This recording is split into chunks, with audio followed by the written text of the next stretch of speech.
Okay, so we will be starting. I am Jin the Ninja. I host a show called Threshold Saints. We are part of the Grey Lodge, which is we'll say, a broader circle of magicians, a discussion on questions on what I'm sort of speculatively calling sort of a speculative American or new American Gnosticism. And so this is sort of what our group has become. It's evolved, I would say, to be a discussion group, a book club, and also, of course, these spaces, which I have speculatively entitled the Friday Night Gnostic Mass. And so tonight is our theme is hidden transmissions. This is a special shout out to obviously co-host Matt Mora, because it was really his suggestion that kind of spurred what we would talk about, which is not just going to be about how to attain secret occult knowledge through, the hosts. I don't even know if we'll talk about that. But I think is interesting also is like, what can you glean that is the truth from a timeline that is deeply incoherent? Since the Grey Lodge is like the place where I did the daughter series or the other ones that I hosted, and so uh, I think there is a lot that we can discuss tonight, and it can be very far ranging, is what I'm trying to say. It doesn't have to be contained necessarily in I don't know, speculative theosophy. It doesn't have to be about angelic transmissions or, secret cities gained from speaking with the ancestors or something. It can just be about how to discern the truth in the reality that we exist in most of the time. So, of course, this is a plus ultra space. We, as a sort of guiding foundation, we understand that magic is real, parapolitics is real, that the will, like, what is your will? There we have Avi. And so all of these things come into play in sort of like the modern reality, the sort of meta landscape, the meta reality that is social media. So and I think a lot of what our spaces have become, because obviously I get reinforced with this is a good idea, is about how to harness certain, we could say, theurgic properties, not just for the timeline, but also for yourself. Because what is the great work if not yourself? You guys hear me say this every week. So, with that being said, I'm going to introduce my three co-hosts today. We have Matt Murrah, we have Solar Exile, and we have Dr. William Birkin, Joshua Branch. We have John, Space Answered. We have Avi. We have Mookie, and we have Chino. I don't know you, Chino, do I? I don't think so. But yeah, yeah, cool. Glad I see they follow me, so I'll give you a follow back. So instead of doing like a long-winded, I said I would do a kind of meta story for everybody. I'm not going to do that. But not tonight anyway. But I do this anyway, so it's like, how do we play out the archetypes? I guess to start is a discussion that has been on esoteric Twitter, as Matt said, is how do we know the things that we know? Is it self-derived? Is it spontaneous? Is it, so there we have Ashley, Think Change Repeat, my longest time podcasting friend, hosts the Union of Unknowns, introduced me to lots of people, very generous with her time, great researcher. Cool Liberty Connect, like, knows everybody. Cassandra, obviously content creator, tarot card reader, Kabbalah, jewelry. Check out Cassandra.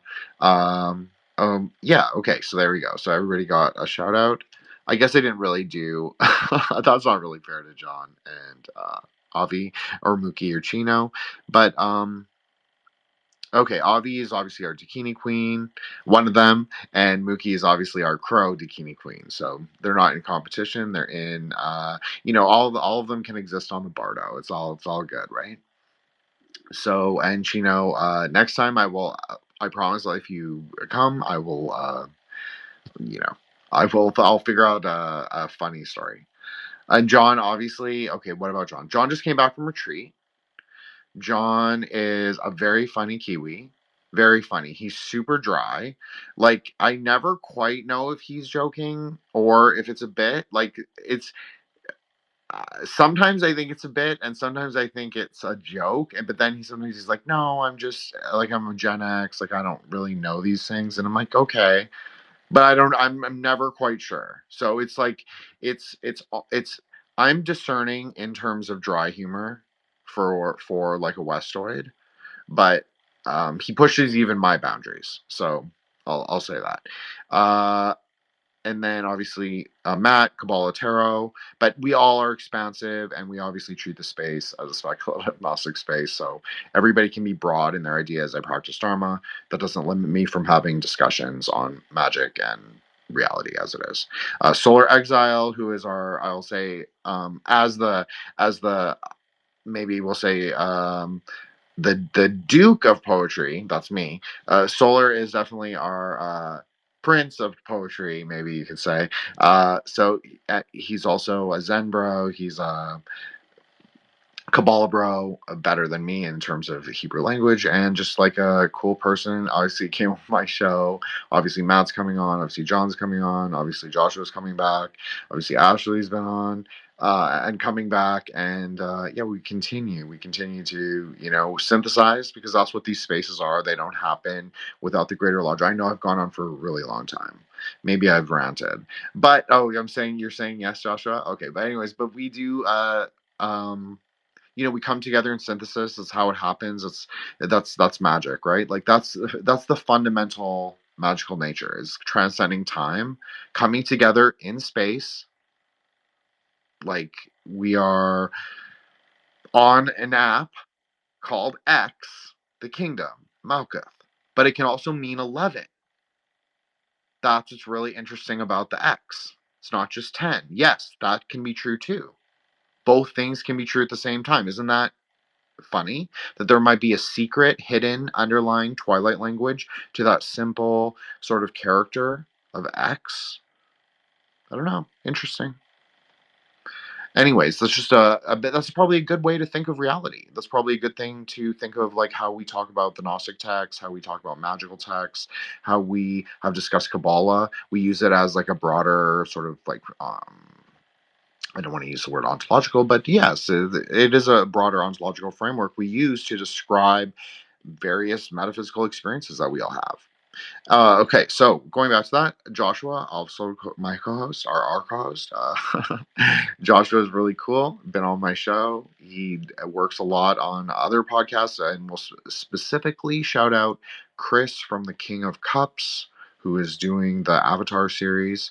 And I am supposed to record with Joshua tomorrow. I almost called him William Birkin, but we all know that's not true. Well, in a way, it is kind of true. That's a good example. It's like a perfect truth that is also a mistruth. That's not to put you on the spot, Joshua, but it is kind of a thing because you are technically Dr. William Birkin, who works at Umbrella Corp. But you're also Joshua the Branch, who's appeared on my show.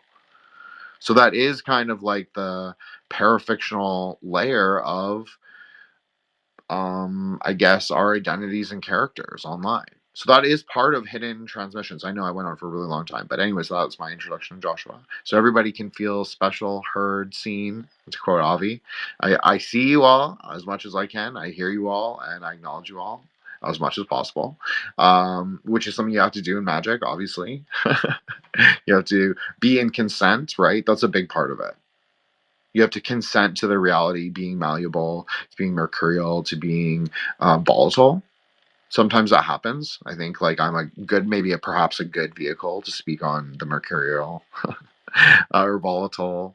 Maybe the volatility of Mercury. Maybe I'm a very good person to speak on that simply because I can be mercurial. So through that very word, I can embody maybe hermetic ideas. I'm not saying it's always intentional. Certainly, I'm not in control enough of my own personal emotions to say it's always intentional. But I do think that, if you're doing sadhana, you're doing higher practices, you do become mercurial. And I think there are reasons for that. And I've never known a retreat where people leave and are like perfectly happy. So that brings me back to John. John is our resident astrologer, but he is also a resident. He's another resident Dharma bro. It's funny that a lot of us have an attraction, like a specific attraction to Dharma, in whatever form it may take. Obviously, Ram is not Buddha Dharma pilled, as I often joke, but he's cool with it. And a lot of us are cool with it. Obviously, that's kind of my perspective. But I think we can be broad in our framework. And I have to say, although he doesn't come to these spaces, our brother HD, he brought up something really interesting when I rate, like, someone was talking about a book that looks very interesting about this kind of Soviet parapolitical layer that existed in Nepal, in Tibet, in China, um, and who incorporated a lot of these Kalachakra Tantra ideas, which are they're not millenarian at all. It is an inspiration for Aeon of the Daughter in some ways, and I said that during that 11-part series for sure. But really, you're supposed to always, and I always, as I always said, in both these and those spaces, it is speculative ontology. It's just speculative. It's not millenarian, and I think this is where a lot of occultists go wrong, if I'm being honest. I think they go way too end of the world, too millenarian. This is the end. And then it also comes back to that what is perennial for the Grey Lodge, and especially for me, but I think also for Matt, for Solar, and for Joshua, and for everyone who comes, who hears me often say this. The question often is Gevra versus Hesed. But as I often say, there is no versus. It's perfect push and pull. It's perfect dialectical synthesis. I'm actually beginning to be much more interested in the Hesed Binah connection. I feel like I can explain it, no problem. I feel like I understand that.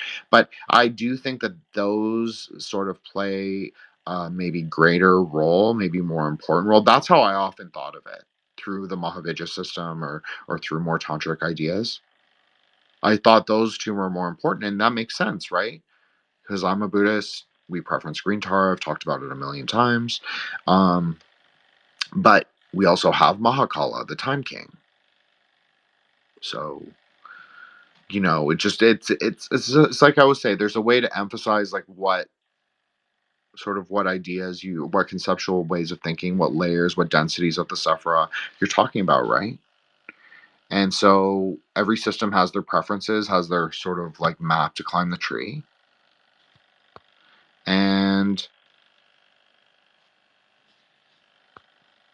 I don't know this dude. Oh, anyways, I see a beetle, or someone who says they're a beetle. Professional beetle keeper, Jake OST. I follow them, supposedly. I don't know you. But anyways, that's interesting. Okay, they left.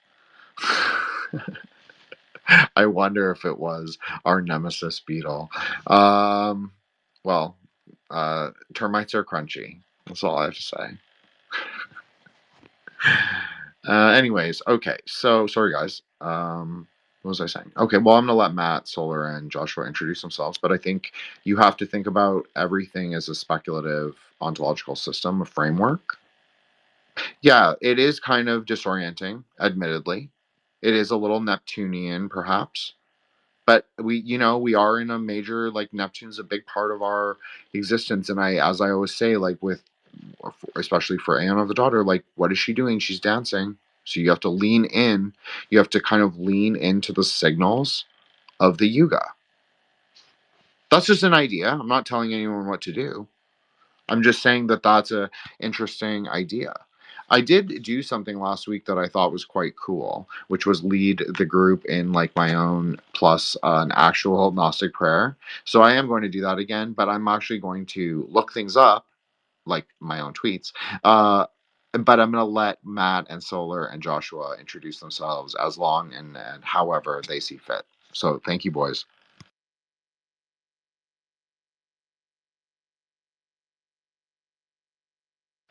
Matt, Okay. speak.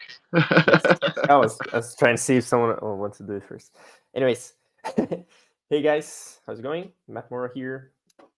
Just gonna say today that I like Kabbalah. If you like Kabbalah as well, and if you think you know what Kabbalah is, maybe try going to my profile. It's probably not the same Kabbalah that you think you know. Just saying, speculative. And yeah, that's pretty much it. Solar. Hey guys, I'm kind of doing the Solar Exile like on assignment, right? Like in the field. I'm actually less in exile right now. I'm sort of getting to enjoy a refracted ray of Hyperborean sun here in Southern California, which means I'm not as available, sort of like not as present, doing my best to contribute to the spaces. I'll be back in a few weeks, like normal, and hopefully have an episode of Threshold Saints coming out with Jin, probably sometime next month. I don't know. I don't want to, get on his ass regarding timing. That's all up to him. But yeah, that's all I got for now. It's coming. It's coming. Did I not deliver? I said April 17th to Eric. Shout out Eric. Really good sport. Those 3 episodes on Ralph Bakshi. I went really hard. Like it's not for you guys that I go hard. I went really light compared to the spaces, but I realized for like a person who's like completely unfamiliar with me, not that he was unfamiliar with me. We had obviously done the episode with Monty on heavy metal, but I was really well behaved, is what I'm saying. I did not go full Kabbalah schizo. However, I have to say that I have enjoyed doing that during our spaces because that is how I more normally think. That is my normal sort of stream of consciousness pattern of thinking. And I also want to shout out Frenzy and Shakti. So 2 shout outs, especially. Shakti is one of our Dakini queens. Now you could say we have 3 in particular, since they all understand different yogas in different ways, and they all are practice yoga. So they're all yoginis in their own way. And Shakti is our Japanese yogini, so we obviously appreciate her. You're heard, seen. Thank you so much for coming. Frenzy, who is a Dharma bro, who has a locked account, and I know he's supposedly on hiatus, and I think that he may have come. I don't know if he came back specifically for this, but I would like to flatter myself and say yes. So well, I'm going to pretend that'll be my Mara of delusion today. But I want to say, Solar, your episode is coming out. I promise. Evola. I'm not going to reveal my titles. I never reveal my titles. Actually, something I learned the hard way. Never tell people your titles. And I'm not saying your guests, just in general, because people will take them. That is also something that we heard a lot about this week on the timeline is IP. And I'm sorry, I know I have to let Joshua introduce himself, and I apologize, Joshua. It's just that I had to give Solar some shit back because, you know. Solar, please go ahead. Yeah, so since I'm gonna have to dip in not too long, I sort of want to like again speculative ontology seed something into the ether here. So you make constant reference to your Mahavijaya like series that you did, and I've been through that a couple of times, and I find that it's still like mind blowing, right? Like I'm still trying to like wrap my head around everything, and I just want to say that I would love to see that information sort of repackaged. The subconscious realms guy, I'm sorry, I forget his name. He's super cool. Like nothing but respect for him and his product and whatever. But the audio mixing is dog shit, and it's not maybe necessarily like the best and most focused sort of content wrapper for that information. And again, which is totally fine. But I think that the connections that you kind of explain in that series are fairly unique. Like I don't know where else on the internet I could go to like kind of get all of that from a single source. So I would love to see that kind of like transformed and sort of like redelivered. And I don't know if that's something that like other lodge members might be able to contribute, not like as like on the mic contribute necessarily, because you don't really need us for that. But just like resources or like editing support or whatever that might look like. Again, I haven't really thought about this at all, but I've found myself referring other like random people, not even on Twitter, out to that series. And then kind of in retrospect, I wish that there were a little bit like cleaner vehicle for a lot of that information, you know? I just don't want to see it get lost. I don't want to see it like fall into, the dustbin, right? It's pretty important stuff, I think. Well, thank you so much, Solar, for stroking my ego in such a way. Yes, I did do something very cool. You cannot go anywhere else on the internet and gain such insight or information because I built the tree myself. I used my own experiences with Buddhism, and also with those Sri Vijaya Tantras, and I practiced them. Just like I said in the series, I did mantra japa, I do puja, the same thing I do every day. I just was hitting it a little more hardcore because we were in all lockdown. And it was also like an astrological age that I could move through. So I built a tree based on both, I guess you could say, textual and experiential knowledge. And so that's why that series is interesting. But I 100% agree. 100% agree. Now, I do have all the masters, like the wave files, not just the MP3 or the MP. I have the MP4s. So I actually have them in relatively good order. Now, they were recorded using a very bad program. And I actually have just ordered a brand new Shure mic. So this is supposedly, everyone is tells me it's like a very good microphone. So hopefully, that will also improve my own product. So, in relation to the Mahavijaya series, that will reappear as it originally was, but it won't be the way it was originally presented. I will edit it like I do for every episode, whether you like the way I do it or not. But I will edit it and I will remaster it. So that whole series will reappear in some form. I'm going to divide some of the episodes. Sometimes I think I went on, they were just too long and they weren't focused enough. Like half of it would be one thing and then half of it would be a different deity, and that's totally fine for how I did it. But I think it has to be clear, like episode 1, episode 2, episode 3, like very delineated to what goddesses I'm talking about, what sufferer I'm talking about. I think I could do a lot better job. And so, yes, that is something that I'm very focused on for the summer, and like when I'm not maybe recording as heavily, but also for reconstructing for the archive, just as I hope to do with Aeon of the Daughter, since I hope to turn that into a more concretized work, we'll say, in the real world, not just maybe audio, but maybe something else. So with that being said, Matt, please go, and then Joshua really does get to introduce himself. Wanted to touch on that, what Solar said, because you have a lot of people who have the skills for something, right? But then they also need their skills to be known.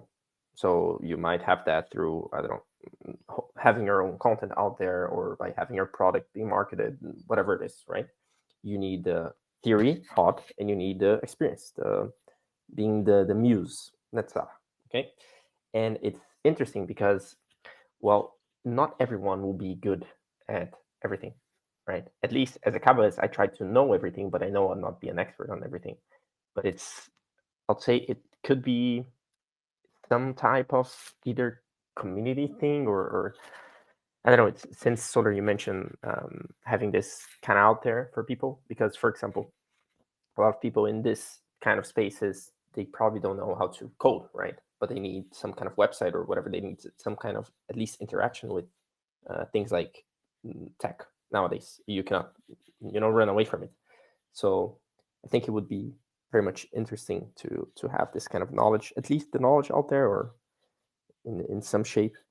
For example, that's one of the things that I try to do with the knowledge that I get from the Kabbalah thing, especially the calculations, because somehow people don't seem to know, basic math sometimes, but it's fine. So I try to do some libraries and whatever, so that people, at least people that are a little bit more into this kind of things, can reuse them. Because again, and we come back to the topic, kind of the topic of the spaces upon IP, right? Like intellectual property, right? If I was some kind of retard that believed, oh, I can be like, my idea can be stolen, whatever, that are not even my ideas, right? They're just calculations, numerological calculations, astrological calculations, whatever it is. I'd be maybe apprehensive of letting this out there. But that's the thing. Like, if I put this out there, it creates more, let's say, more need for it. Even if there are more people talking about, let's say, some different type of numerological calculation or whatever it is, now you have more people interested, and now there's more value into what you're bringing. So it's kind of paradoxical in a way, right? But anyways, I want to touch on that, since Solar talked about, and I was thinking about it recently as well. Some kind of way of helping each other out with on these kind of things. That, let's say, maybe I won't be the best guy for audio, but I'll know something or two about websites, and like we can kind of exchange or try to work something towards that. No, Matt, absolutely. You're totally right. And I do welcome help where I'm weaker, but I think my weakness is technology. However, I've hoped to amend that. And I just want to point out before I really am, I promise, I swear, Joshua will go in the next 3 minutes. But just pretend I don't have a yellow vending machine behind my PFP, okay? Pretend it was just a white brick wall. So you have Chokma, me, Bena for Mr. Matt. Solar is Hesed, of course, and Dr. William Birkin, aka Joshua the Branch, is of course Gevra. You could say that. You could say that. That's not perfect Kabbalah, okay? Because obviously I have yellow. I'm more. It's funny because I'm doing the inverse Bana of Matt. In fact, you could say that because that is what I'm doing. You see how Matt has the yellow. I'm sorry, Matt. He has the yellow above his as his header, but he's wearing black where my where my PFP is a slightly yellow, so it's like a Tiferet Banah connection. That's what we're doing.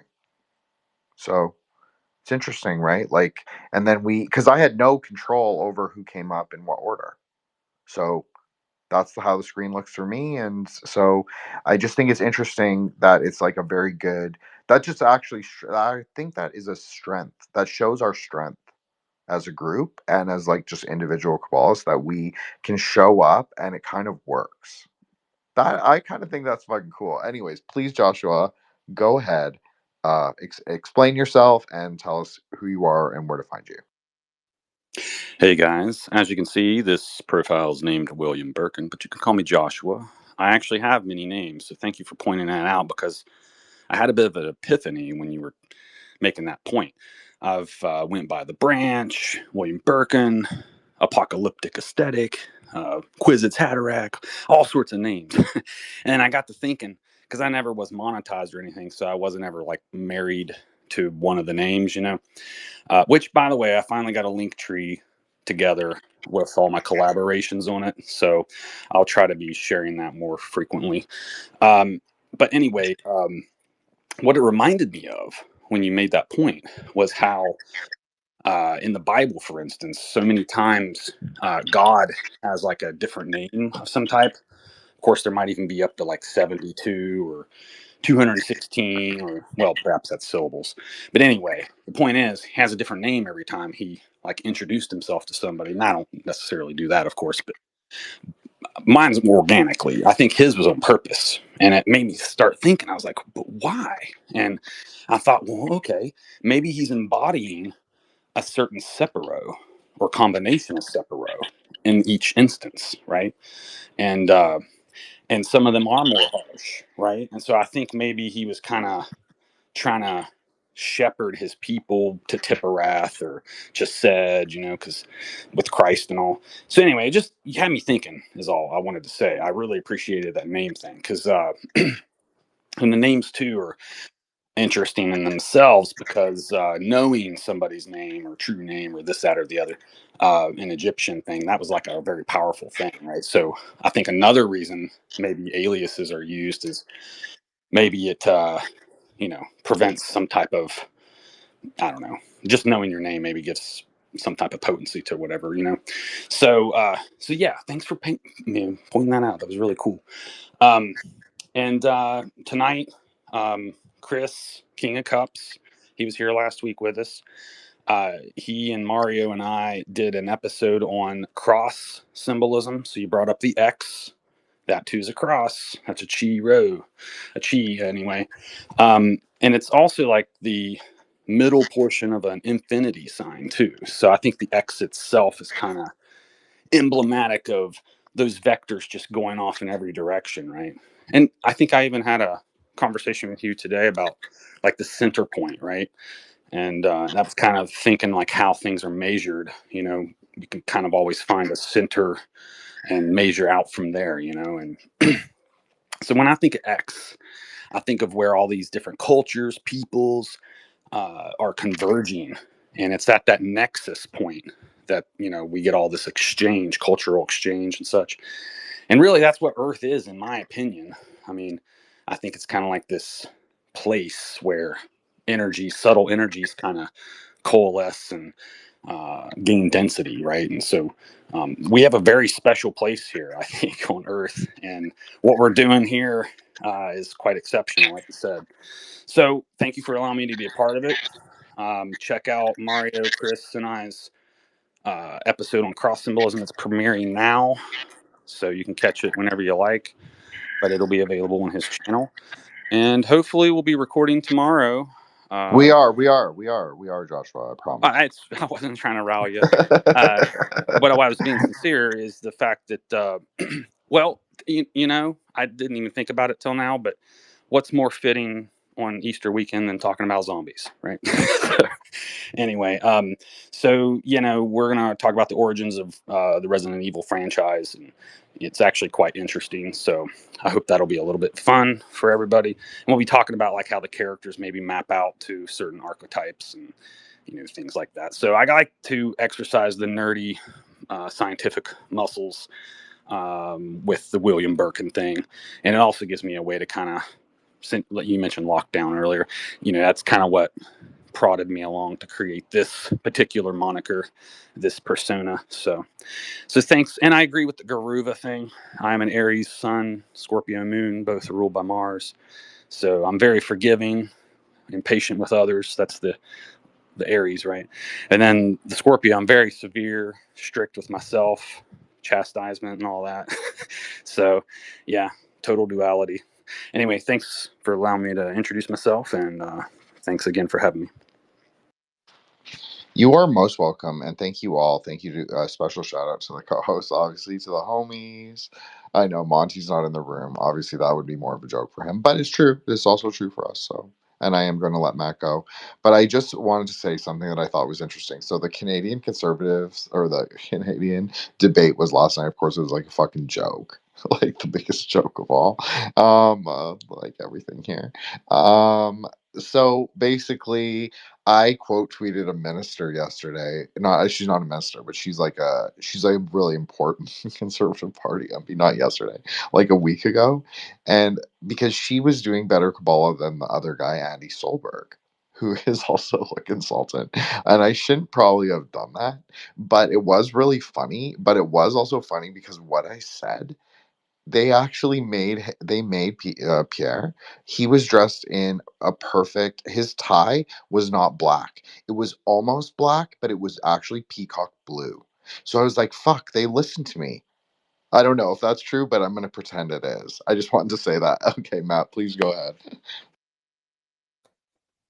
So I want to speak a little bit about on what Joshua said. Well, two things. First of all, the X we can also see it as a crossroad, right? Like you were saying, is when two things meet, and then you have the synthesis of them. And also we can see it as if we take the cross as the cardinals, as the four cardinals, we have the X as the four like half cardinals, right? So you have the cross as the north, south, east, west. You have the X as the northeast, southeast, so on, so on, right? The other four. So there you have it. You have the four, let's say, physical or analogical directions with the cross, and the four digital ones with the X. So again, we are on X, as in the digital crossroads, the digital where the digital spaces happen. So that's very interesting. But I actually wanted to go deeper on the naming stuff, because we mentioned that a little bit on the last week's spaces that talk about curses, which happen also to be blessings. It's the same technology, just used for different things. And then exactly the name is very important, like the name, the gematria, the everything from it, right? How it sounds, the colors it produces, because again, every sound will produce a certain color, the meanings, the different kind of meanings it can have. And people don't think about it. We're also talking about transmissions and things, right?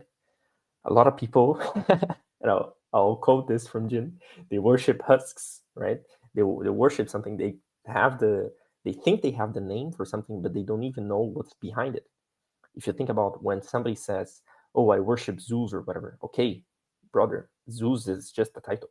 If you don't know the name of the thing you're worshiping, you might as well be worshiping a fucking archon there. You know, you don't even know what you're talking about. So the naming thing, again, it's very important to go to the roots of it. What does it really mean? And on those cases, it's interesting because you can even sometimes find from where, quote unquote, they got the thing.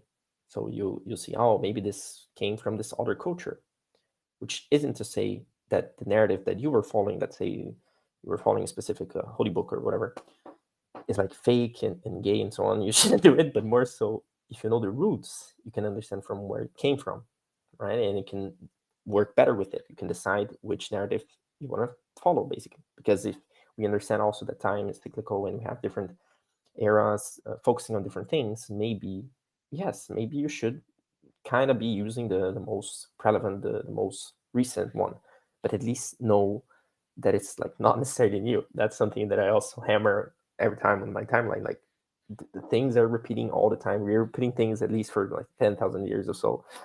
So there's not so much, crazy new things. It's just kind of different, slightly. The concept is slightly different. The narrative is slightly different. So if you go to the roots, you can understand already what's coming. That's how you become a prophet, because you've already seen it happen 10,000 times. So you know, okay, next time, like next thing that's gonna happen is gonna be this. It's not that you're like guessing it. Literally, you know it's gonna happen. The cyclical thing is coming up, right? So, anyways, I found that that's a very, very interesting thing you talked about, which kind of relates to what we were talking about today as well.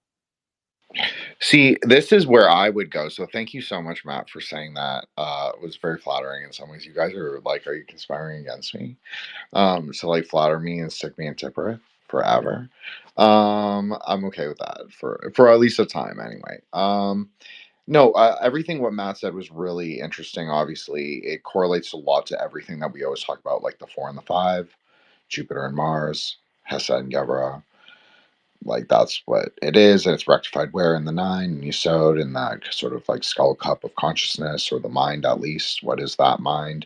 That is kind of like the pristine mind, you could say, but there's something that perhaps you want to go a little higher. It's not like it's just a preparatory phase, right? It's Nyangdro, as they would say, like it's Vajrasattva practice. That's really what it is. And it's like preparing yourself. It's being stainless. You'll see here a lot of modern magicians talk about this, being stainless, like that. They're talking about very similar things. They may not mean exactly, it's not exactly 100 to 1 or not 100 to 100 or 1 to 1 ontologically equivalent, right? That's what I'm trying to say. It's not 1 to 1. I don't know why I said that. It's not 1 to 1. It is 1 to 1, or no, it's not 1 to 1, and it may not even be perfectly ontologically equivalent, but they're talking about very similar things. So I'm sorry that I got a little ahead of myself.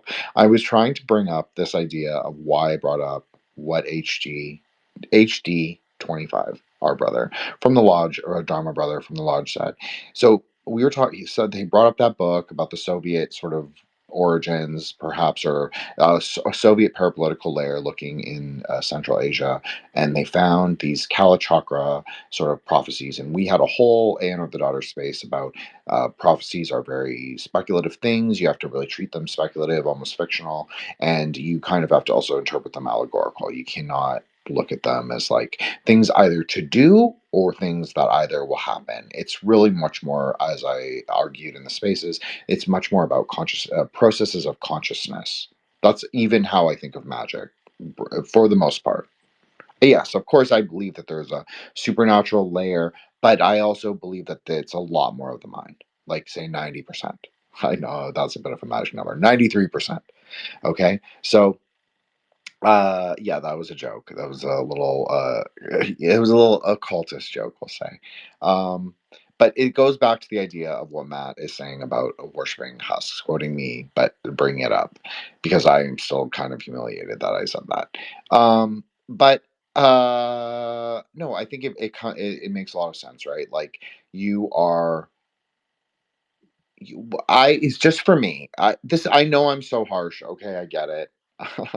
Maybe I don't know. Maybe I'm drowning in the waters of Pisces and the smoke of Neptune right now. But I'm just there. We have Ram. So obviously Ram is our another lodge brother and from Singapore, and he's joining us. And he should have been awake already, but we will forgive him, and because he's adorable and hilarious. Um, so I know I'm really harsh, but in my personal opinion, I don't think it's useful. I don't think it's useful for people to worship husks. I really do not. I didn't say that out of anger. I really believe that. That's maybe a more Buddhist idea. Maybe it's a little more radical. Maybe it's a little more, there's something like I'm the first to say I like breaking klipas. Like I like to do it. I like to break the meaning of words. I like to call bullshit. I like to, say I don't agree with something right to your face, not to your faces, but like I mean that was something I have historically, at least anyway, enjoyed. So I would call that very much, and why am I saying that? Because it's an allegory to the same thing. I just do not see a benefit in using these kind of obscurant names as Matt is talking about. Like there is obviously a Platonic concept where even the Greek gods, like I don't like any of this stuff. Like, I'm not an expert on it by any means, and I don't really care, to be honest. But there is obviously a Platonic understanding of the deities as more. I wouldn't say that it's Buddhist in any capacity, but they're talking more post phenomenological things, or like maybe more conceptual things. So they're not quite at a post conceptual level, or like this like kind of like crazy surrealist world that tantra paints, but they're talking about something. There's something similar. So okay, so maybe there's a layer in like more normie Kabbalah that like I can understand from them. Okay, but you're not worshiping the deity per se, you're more worshiping the archetype. Now the question is like, where does the archetype appear? Does it appear outside of you? Is it you? Can you find it in your higher self? Can you find it in the higher worlds? Is it an angel? Is it a high guardian angel? Is it a particular angel who has, I don't know, a large office with a large legion of hosts? Like, these are all different things that magicians literally believe.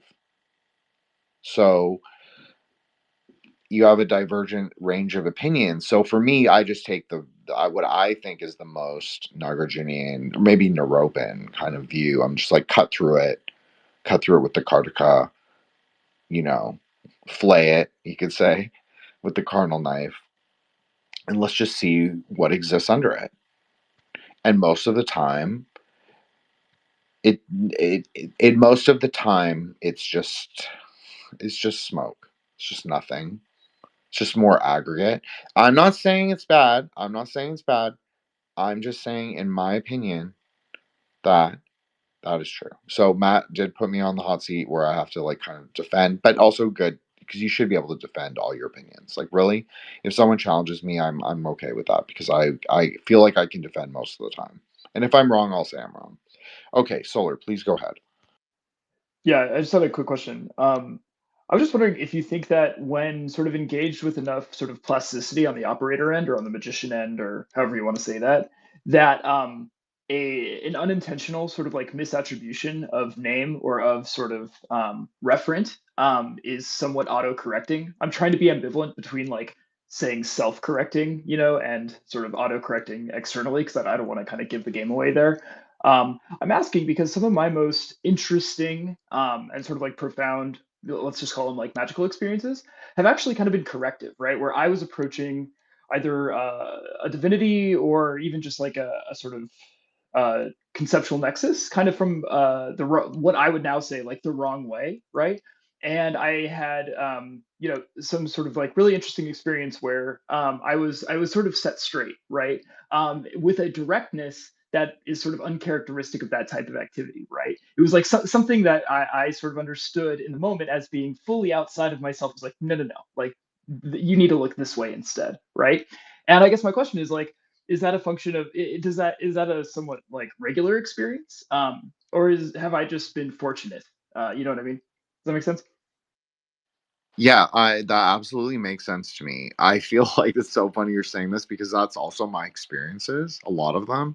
But I just have always taken it like I understand there's worldly deities. I understand that there's legions. I understand that there's hosts. I understand that that's all part of like existence appearance. I totally get it. And so those I'm not saying that's what you're saying, Solar. And in fact, I don't think you're saying that. I actually think you're saying something a lot deeper. Um I agree that those things may exist or may not exist depending on your framework or your belief system. But we sort of always bring things into a central point. So for me, it doesn't matter, and I don't listen to like things that I would consider beneath me. Maybe this is like me being like I'm a human superior. I'm a human supremacist in a way. That's also why I often joke about being a Dharma supremacist because I feel like the truth. You can be a little discerning when it comes to the truth. You can be a little bit of a snob. I think that's a okay thing to cultivate. Um, I have had corrective experiences myself. Like not necessarily I was even looking to approach anything because I've never been really like that. I've never been much of a external spiritist person, although I did incorporate a lot of spiritist practices at one moment, not in terms of mediumship, but just some ideas perhaps. So uh, yeah, I had some corrective experiences with things that appeared as whatever in through my system, like my Buddhist way of thinking. Like I understand them through that, but I also think that there's a axial or perennial truth or traditionalist proof. Pr- uh, uh, yeah, I think that there's a way that there's truth in all of those things. So in Dharma, I'm saying so, and Dharma would also describe itself obviously like that as well. So. I think that I think that it is all to put you on the path that you're doing your sadhanas every day, you're doing your practices, whatever those are. And you if you feel like that is part of the not feel. I know we should try not to use those kind of like I feel Yesodic kind of terms, but so if you're seeing like the improvement, like I definitely feel a huge difference when I do sadhana. 100%. I'm like a different person. It like clears my mind. I feel a lot more focused. I feel a lot more cogent. I feel a lot more accomplished. I'm not saying I'm accomplished. I'm not. I'm just saying that that's how I just feel like it gives me something throughout the day. So that's for me personally. That's a very personal thing. I'm like letting you see behind a little bit of a layer. But so I think that it does produce results, and I think that that's why we have experiences. I think it's to keep us moving through our practices. That's how I interpret it. And I try not to grasp for those older, maybe more interesting. I'm not saying it's older for you, but I'm saying for me, it's like a historically past experiences. I try not to grasp for them at all. If I have them in the future, that's great. If I don't, that's okay. I know I've had them. I accept them and I learn from them and I keep going and I incorporate right the things that I was corrected on. I think that that's really the point. It's not to really hold that you had supernatural experiences per se. I'm not saying they can't be profound. Of course, they were profound for me. I had to come back to Buddhism to really figure out that I believed it. It's kind of profound. Okay, Matt, please go ahead. So I did listen from different kind of people. I would say probably a lot of them were kind of in this like spiritualist, or let's say they understood reincarnation or whatever, that they would say in what we're sort of was saying, that if you approach things with the correct intention, it quote unquote doesn't matter much what like the name you're saying or the technique you're using. Let's say you needed to use some kind of crystal and incense and you use a slightly different one, because if you're using the right intention, again, the heart and the mind, then they can kind of help, they can support you in that way, right? They can be there. And if you think about it, well, let's come to the first basic question, right? Why are we here anyway? Why are we in Mokud anyway? So I personally don't see it as a solo mission. Like you don't come here just you, your soul, and so on. There's probably more souls working on this, let's say, expedition, if you want to call it like this. And they definitely want to do a good job. They want to achieve whatever we come to achieve, and that's also one of the magicians' job, right? To understand what the hell you came to do here, your great work. So if you are at least kind of in tune to that, if you're listening to it, then they very much can help. I understand it that way. They can, let's say, guide you, even if you're not doing exactly the correct approach. If you're trying, again, with the right intention to do the things, they can guide you. They can make you understand it for what it is, or they can give you a slightly different experience than the one you thought you were going to have, or whatever way, right? The thing works. And when I say they, as in something external, again, if it's a soul group, it means you are part of the group. So it's kind of you as well. It's just you have parts that are not necessarily in Malkut, meaning if they are higher on the tree, they have more access to more variables that maybe you're not seeing right now, right? So again, as we are talking also about transmissions, how do you think you can, how can you verify what you know if you're approaching it just from a Malkut perspective? Like, you need to get higher in the tree so you really know what you're dealing with. Otherwise, you might as well be dealing with any archonic whatever shit, and that's it. So I'll say maybe it's not, I wouldn't phrase it as common, but I definitely saw it happen, and had it happen with me, and saw other people like talking about it as well, and this kind of things that you mentioned, Solar. I'm going to let you go, Joshua. I'm not trying to mic block you in any capacity, but I do want to respond to Matt because he was so interesting, as always. I'm not against you having like experiences or like having spirits appear with you. Just think like how much emphasis do you place on them? How much like what do you understand them to be? Is that like what you want? Like if it's like if some ghost appears before me and is like, so if I see like oh, I'm not gonna say that. Yeah, if I see like some ghosts appear before me, okay, I'm not gonna think of like, oh, I need to worship this. So, Matt, you were talking about like worshiping the archons. That's what worshiping the archons is. Like, if I ever post about that, that's what I'm talking about. It's not just worshiping external things. It's also the idea of worshiping yourself. That's also very archonic, and it's also archonic to worship living people. I know this is controversial, but I do personally believe this. So I'm not saying guru yoga or anything is bad. I don't think it's bad, okay? To be very clear, I don't think it's bad, but I think you need to have discernment. I think you need to be like a master of your own free will. And I think that you have to also decide if you want to do this. I think that comes down to a lot of like spiritual and religious issues. I'm doing an episode with JJ Vance next week. This is not to plug myself in any way. I'm just explaining why I even brought this up. I think I brought this up last week even, but we did the Golden Boy. So I'll be saying yes. Okay, so I apologize. So we did this. So why am I bringing this up? It's because Ken McLeod's teacher was a very controversial lama. But if you understand the story, and I'm not saying that the lady was a liar or anything, I'm not saying that at all. I don't know. I really don't know. But she agreed, she consented to be his Dakini consort for like a long time, like more than 5 years. I'm sorry, that's a choice. That's like a free will choice. Like this is why I say like don't do sex yoga. Don't get lost in this, because this is people come out the other end and they don't understand like where their original feelings were. They're all entangled in. This is what I'm talking about, like archonic forces. Like there's a clear remedy to the archons. What is your will?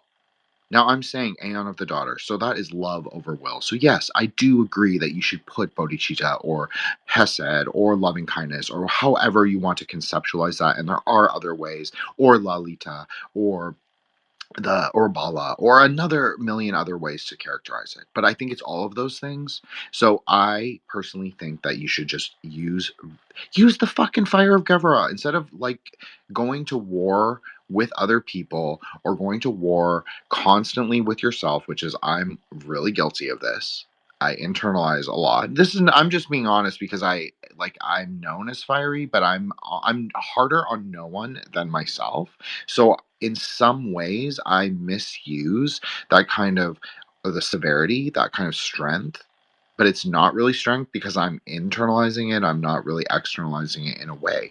But in a way, because the lodge lets me be there, at least Droyon, as I've called it in the past, but maybe we'll just say crazy wisdom guide through the smoky crossroads of this bardo that we are, because I have made the argument that software is Ketu in nature.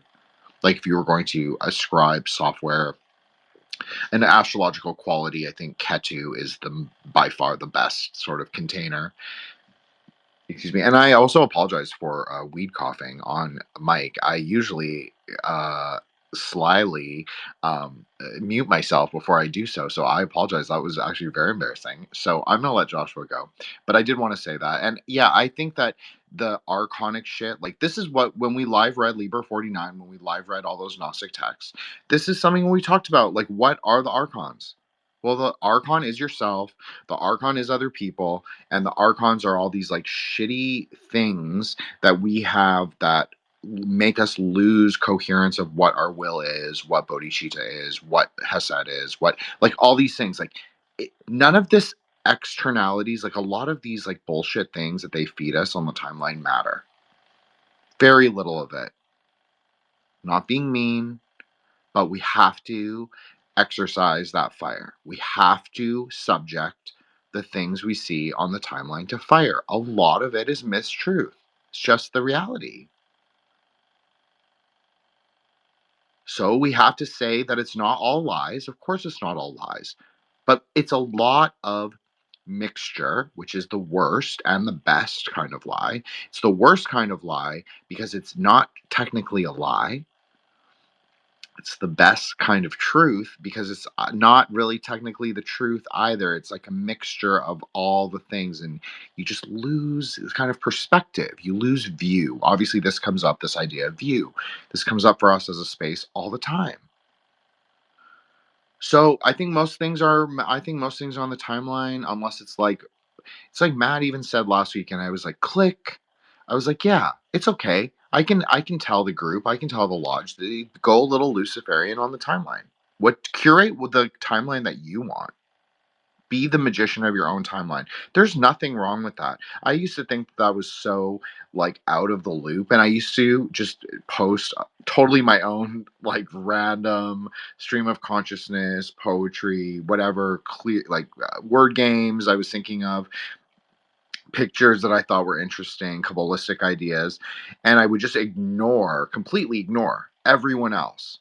And I felt in those moments sometimes there is a power in that, because it's very focused on like what you think. It's like your perceptions, your will, your intentions, your timeline. You don't, so much is outside of us that we cannot even control anyway. I know everybody thinks this is like so facile, but it's really the truth. What does your sadness, what does your outrage, what does that change? Like those are all, you can use all of those tools that you are externalizing. That's also archonic. When you are externalizing and you are sort of like being like, oh, those things are so outside of me, I must like get down on my knees and like pray to like this. That's also archonic. That's just as religious as like like that's just as klipolithic or klipothic. I like klipolithic. I think that's a really interesting little weird compound word I started saying. It firstly started out of intention, and then I kind of forgot that I intended to do it, and then I just started using it, and then I realized, oh, I actually did intend to compound it, just like a Sanskrit word, and even I wrote that down. I completely forgot. I just started using it, and I was like, oh, this is just a weird idea that I had, or I must have thought of it, or I must have mistakenly pronounced it like that, and I don't know why, and I just kept doing it. I do that. So, but it was totally intentional. It really was. It does actually kind of make sense. But I think that's just as bad. I think that's just as, it's not that we shouldn't. If Hesed has to come first, then we have to like, there has to be an order of operations. There we have Mario from Symbolic Studies. Thank you for coming, Mario. Really appreciate it. Obviously, Mario's been on my show. He's worked with Joshua a million times. I've been on Rejects with Mario at least 4 or 5 times. I want to say 4 or 5 times at least, but quite a few times. And then obviously on my own. Then obviously, I totally forgot what I was saying. But okay, order of operations. So I remember. I'm sorry, Solar. Go 7 layers deep. I guess that if we want to be like... we'll go like a little telemic tonight and we'll say like, okay, go 7 layers deep. So there has to be an order of operations. Like, how do you build out Malkuth? How do you build out the kingdom? Like, who matters first? And that's not Hasidic. You can still practice loving kindness and acknowledge that there is an order of operations of how you have to exist in this physical world. I think that that's perfectly Kabbalistically logical. That's perfectly tantrically logical. You say, my family, my house, my land, all the things within it. That's your perfect Malkuth. That's what it is. And when you go out into the world, yes, you are metaphysically or metaphorically or whatever. You are also, you could say, traveling through the Sephira. When you cross the threshold of the home or of the, of the idea in Tantra is Bunashvari. So I'm just going to use what I'm better at. So she is the bride. Obviously, it's just like Malkuth. It's the same ideas are just perennial. They're exactly the same. But she's the bride. She's come down. She does not go outside. But what cities does she grant? She grants the prosperity of the home, great artistic talent, real estate wealth, and also fertility in both children and like the lands, because it's like some kind of serfdom. I guess that's kind of the idea. Or you have like peasant farmers maybe working your land. So that's basically it. Like, that's what comes first. Those things that are like immediately productive for you, those have to come first. That is logic. It's just pure logic. Then secondarily, then maybe the place you live, I would say that that's probably true, but maybe also your extended family. But there's like an interrelationship, so you could say that's the second and third layer. And then maybe your town more broadly. Then you increase, you keep going more, and then you get to maybe the federal or national level, and you say, how much does this really matter? It's not that I don't think it matters. I'm not saying that. I'm not saying that at all. I am saying that how much can you control? Like, what is in your closest, so say like your 0 to 3 density range. That's what you should aim for, because that's what you can control. So yourself, number one. If you cannot control your emotions, you are not in control of yourself. If and I'm not good at this, and I'm not saying that I am, but if you are externally provoked often, I would say that you have to, and that doesn't mean in anger. It can mean in sadness. It can mean in frustration. It can mean in outrage. I would say that it's not, I'm not saying it's bad. I'm not calling anyone a bad person or anything like that. What I'm saying is go for those 0 to 3. Let's put it in a positivistic kind of view. 0 to 3. Is it controllable? So you kind of have to let those things go. That if you can't reach for those, I would say that it's not that useful. Yes, Matt, please go ahead. I didn't want to cut Joshua, but I don't know if he wants to jump in first. Oh, okay, cool. If you don't mind, because I did kind of have something to say about what you mentioned earlier. So we're talking about going higher on the tree to gain perspective.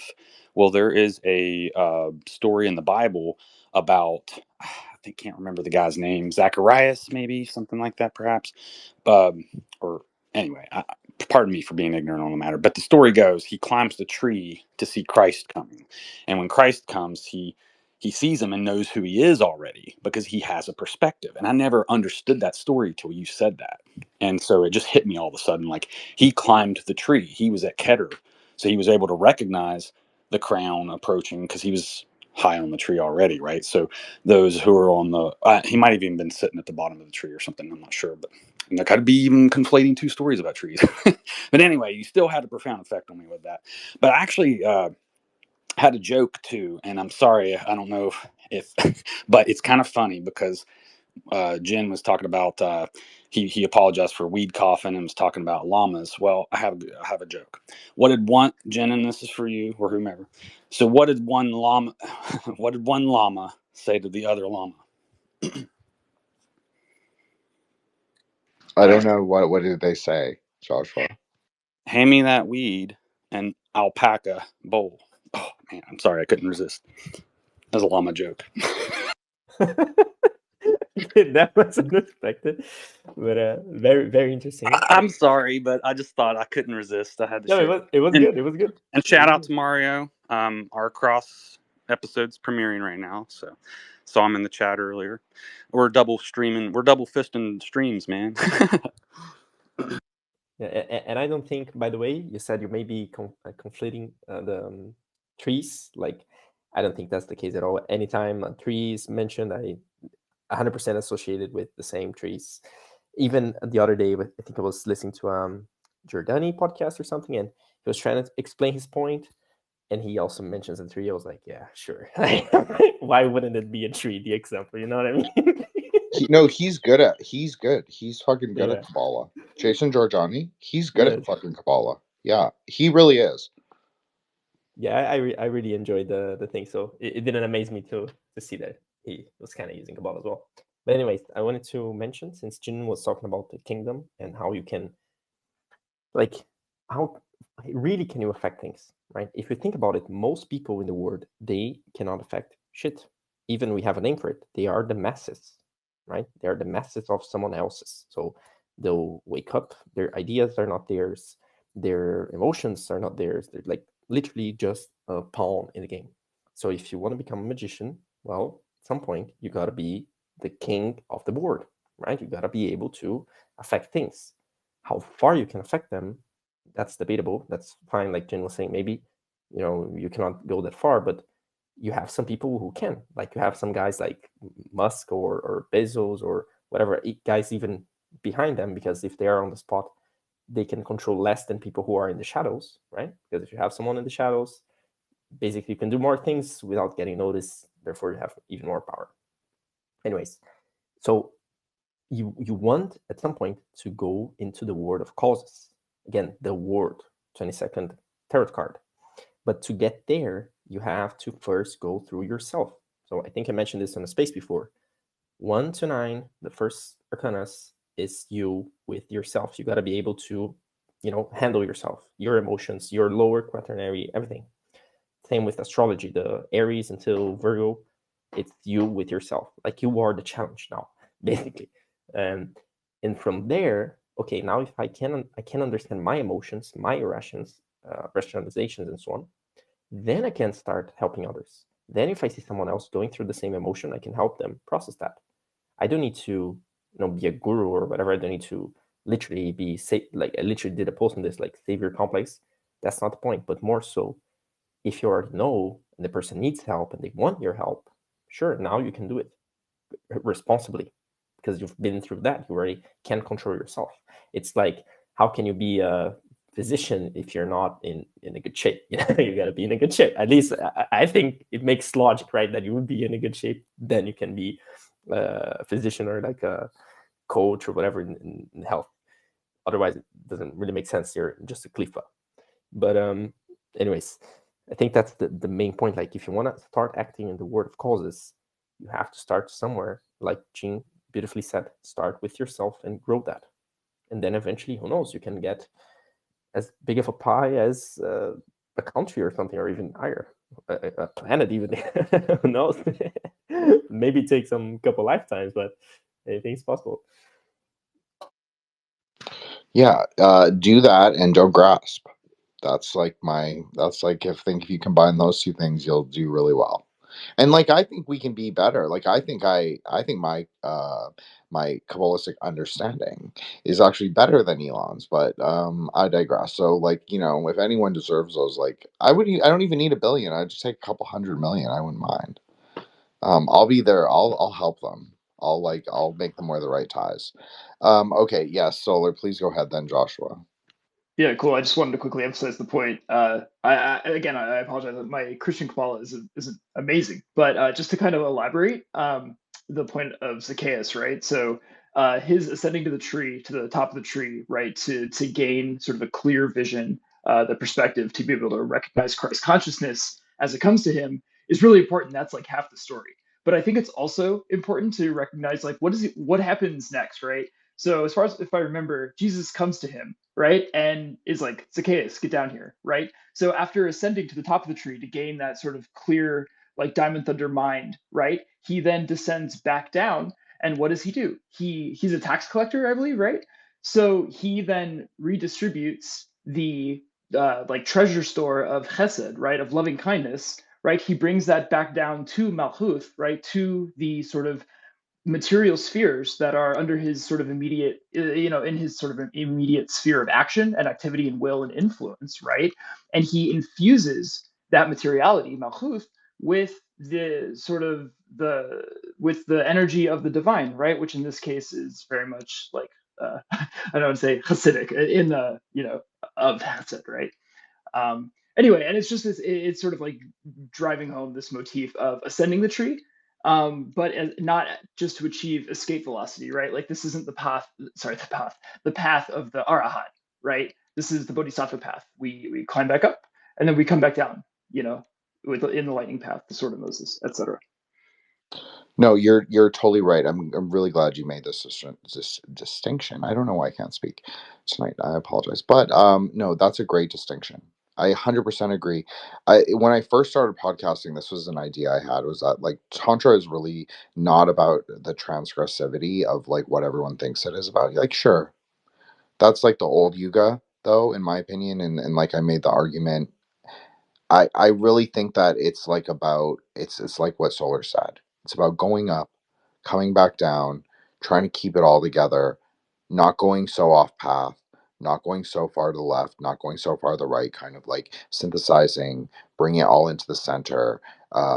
Balancing. I know Matt loves that emoji, the Libra thing, the balance, the scales, and obviously I do too, because plus ultra 22. It's like it's that path. It's the path of justice. Well, at least in how I think of it.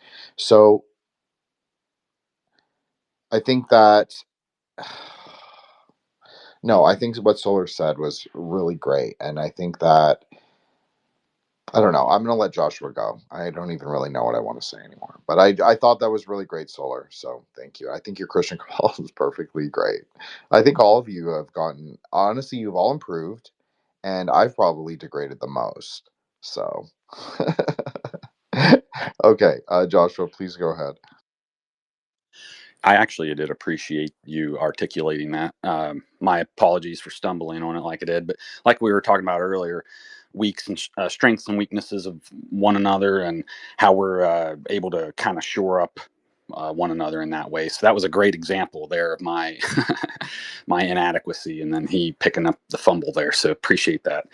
But I also forgot to mention one thing that relates to this that was directed to Matt, and it was the how it reminds me also of the Twilight language. So the first time I read that, I was at the Malkuth. I didn't have the eyes to see. Now, years later, like Jin just said, we've all improved, right? So to some degree, I've climbed that tree, and now it hit me all of a sudden, right? So I don't know how much higher up on the tree there is to go, but the fact is that you do come back down. So what are you doing when you climb that tree? You're picking the fruit. Those are the separo, right? So you got to bring that fruit back down, and then you distribute it, like you said. So and your path when you climb the tree, well, depends on what fruit you're looking for. And maybe you've picked all the fruit here, so you need to go over here. And so that's just it. I never had these images in my mind before, but I really appreciate them now. I think I'm going to climb some trees this summer. You guys have inspired me, so If I suddenly disappear, you'll know why. Probably fell out of a tree. But anyway, I wanted to also emphasize how this is very much like shamanism. The idea is to go into the spirit realm but come back. If you go there and don't come back, you've died, right? So if you go and come back with fruit and you share this fruit, then people can really benefit from that, right? So thank you for helping me unify those things. I just wanted to give you props. Thanks. No, that was great, Joshua. I will say this and then I'll let Matt go really quick. Okay, so that all makes sense in context what Solar said. I don't know why. I I guess I was trying to conceptualize what Solar was talking about with Hesed and bring the waters into Malkuth, and so it's hard sometimes to do both and also talk about something maybe different to you guys. So I apologize for that. But no, what Joshua said was really great. The tree is the thing is the Sephira aren't really the fruit. Let me just say that. So I agree with you, Joshua. Like the boon and the city is there, and maybe that is the fruit. But then I think you also have to think that it's really the negative space. It's like it's not the pith, but it exists between like the kernels of the pomegranate. It's like the journey, not the destination. Like the act of climbing to it, but not the picking of the fruit It's itself. the understanding of the contour of what it is, because it's really just a word. That's really what the seeds are. It's really words. And like you were saying, it's like when the bina is that it's knowing what the words are in every layer. So we're saying for the tonight, at least we're pretending it's 7 layers or 7 7 7 layers. So it's the amount of bina is the amount of understanding that you have. Like, do you know all the secret meanings? Do you know, like, I'm sure Matt has heard me say this a million times, the inner outer secret dialectic? There are 9 of those. So do you understand all of them? And I know I said 7, and yes, that can also be true. That's what's difficult about it. It's because it's like, what are they? How do you understand them? How do you know what they mean? How do you know how to implement them? But I agree with you. And like, it is coming down and it's always rectifying, because where does Malkuth sit if not Yesod? So if you're not preparing like that foundation to receive the higher knowledges, then there's no point in going up there, because you're just going to go so off path with what you get. And also a lot for men are better at the paths by nature. Women are better at the Sephira by nature. Both of those have like a plus and an ultra element to it. Men are denser. Women have negative space because of their womb, because they can expand in sort of emptiness, you could say. So they're less dense. However, they're worse in their orientation to understand where they are. So they're more prone to be completely lost on the tree. Whereas men tend to densify, and we make our own klipas and our own walls and tend to aggregate the paths as they are. But a lot of that is of our own mind. Women don't have that problem as much. Women have much more conceptual ideas of reality. If they say it, they usually believe that that is true. Even if it sounds to you that it's like not really what happened, I'm just saying there is kind of like a magic in that. I'm not saying I agree with it. I don't agree with it a lot of the time. I don't like it when I have to deal with it. But it is true. And men usually are more definitive in their truth, much more immovable. So, it really depends. It really depends.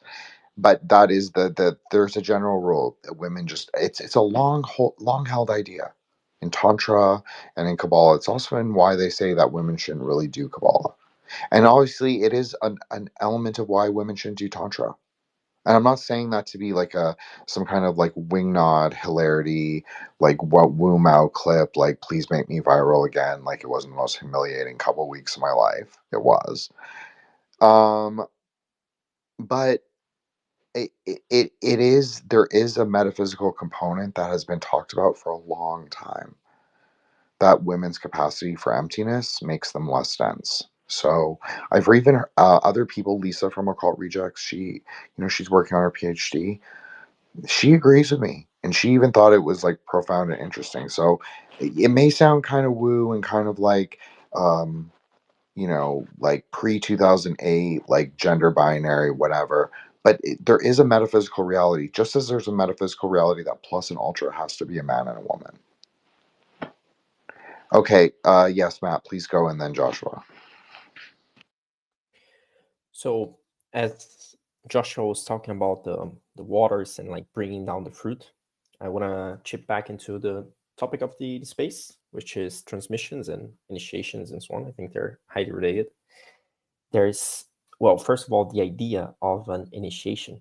Why would you need one, right? Why can't I just read a book on Kabbalah or whatever and yeah, now I know? Well, think about it like this. You have something like internal jokes. So if you're a part of a group for enough time, you may go through specific experiences and you have jokes that only you guys understand. So even if you were not from this group and you read about the experience, you may kind of understand it, but because you weren't there necessarily, you may not get the full context. Therefore, you cannot really get the joke. Okay. And I would like to make this analogy with the initiations, as in when you're getting initiated, be it by a guru, a master, by dreams, whatever means, right? You're getting initiated. I'll go into that a bit, but just means that you're getting the joke. Like you're getting told, you're getting explained, you're getting, if you want to use a more techie example, you're getting the code, the password for the thing.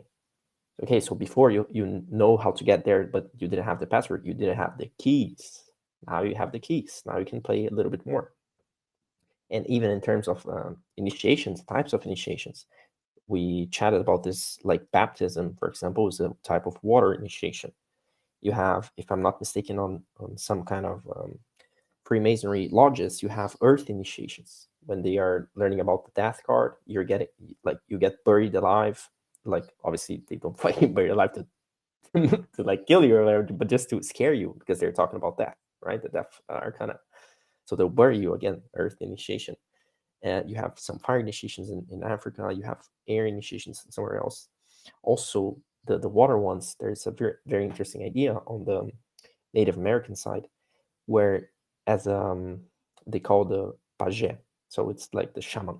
If you want to become one, when you get to the certain age, you're going to get this task of going either to a cave or deep into a river, like a lake or something. And you have to go there deep and find treasures. And the one that finds the best treasures can come back as the shaman, because they don't have like unlimited shamans, right? They have only one or something. So the one that's the best on getting the treasures on the cave or deep in the waters, they go to like other worlds and then get the treasures from those other places, come back, and if they have the best ones, well, now they're the shamans. But again, let's break out the mysticism. Deep in the waters or deep in the cave, it's your subconscious, right? Your subconscious, your unconscious. You can only work as much with your conscious mind. It's, again, if I'm going to use a tech example, it's like the RAM memory. You can only work as much with it.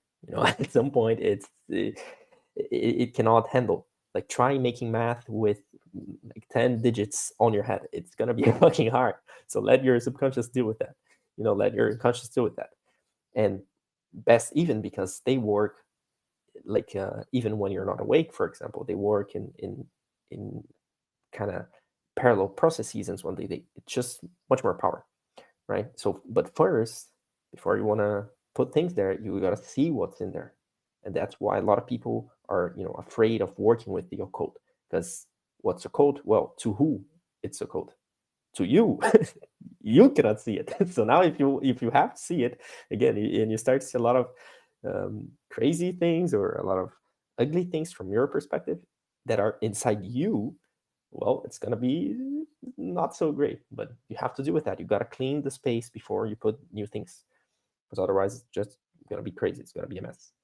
But anyways, on this idea of transmissions and initiations, I think that's very interesting. Like, again, that's why you need to be initiated in any shape or whatever, however it works out for you. But you need it. Otherwise, you're gonna fall into traps. You're gonna take things literally.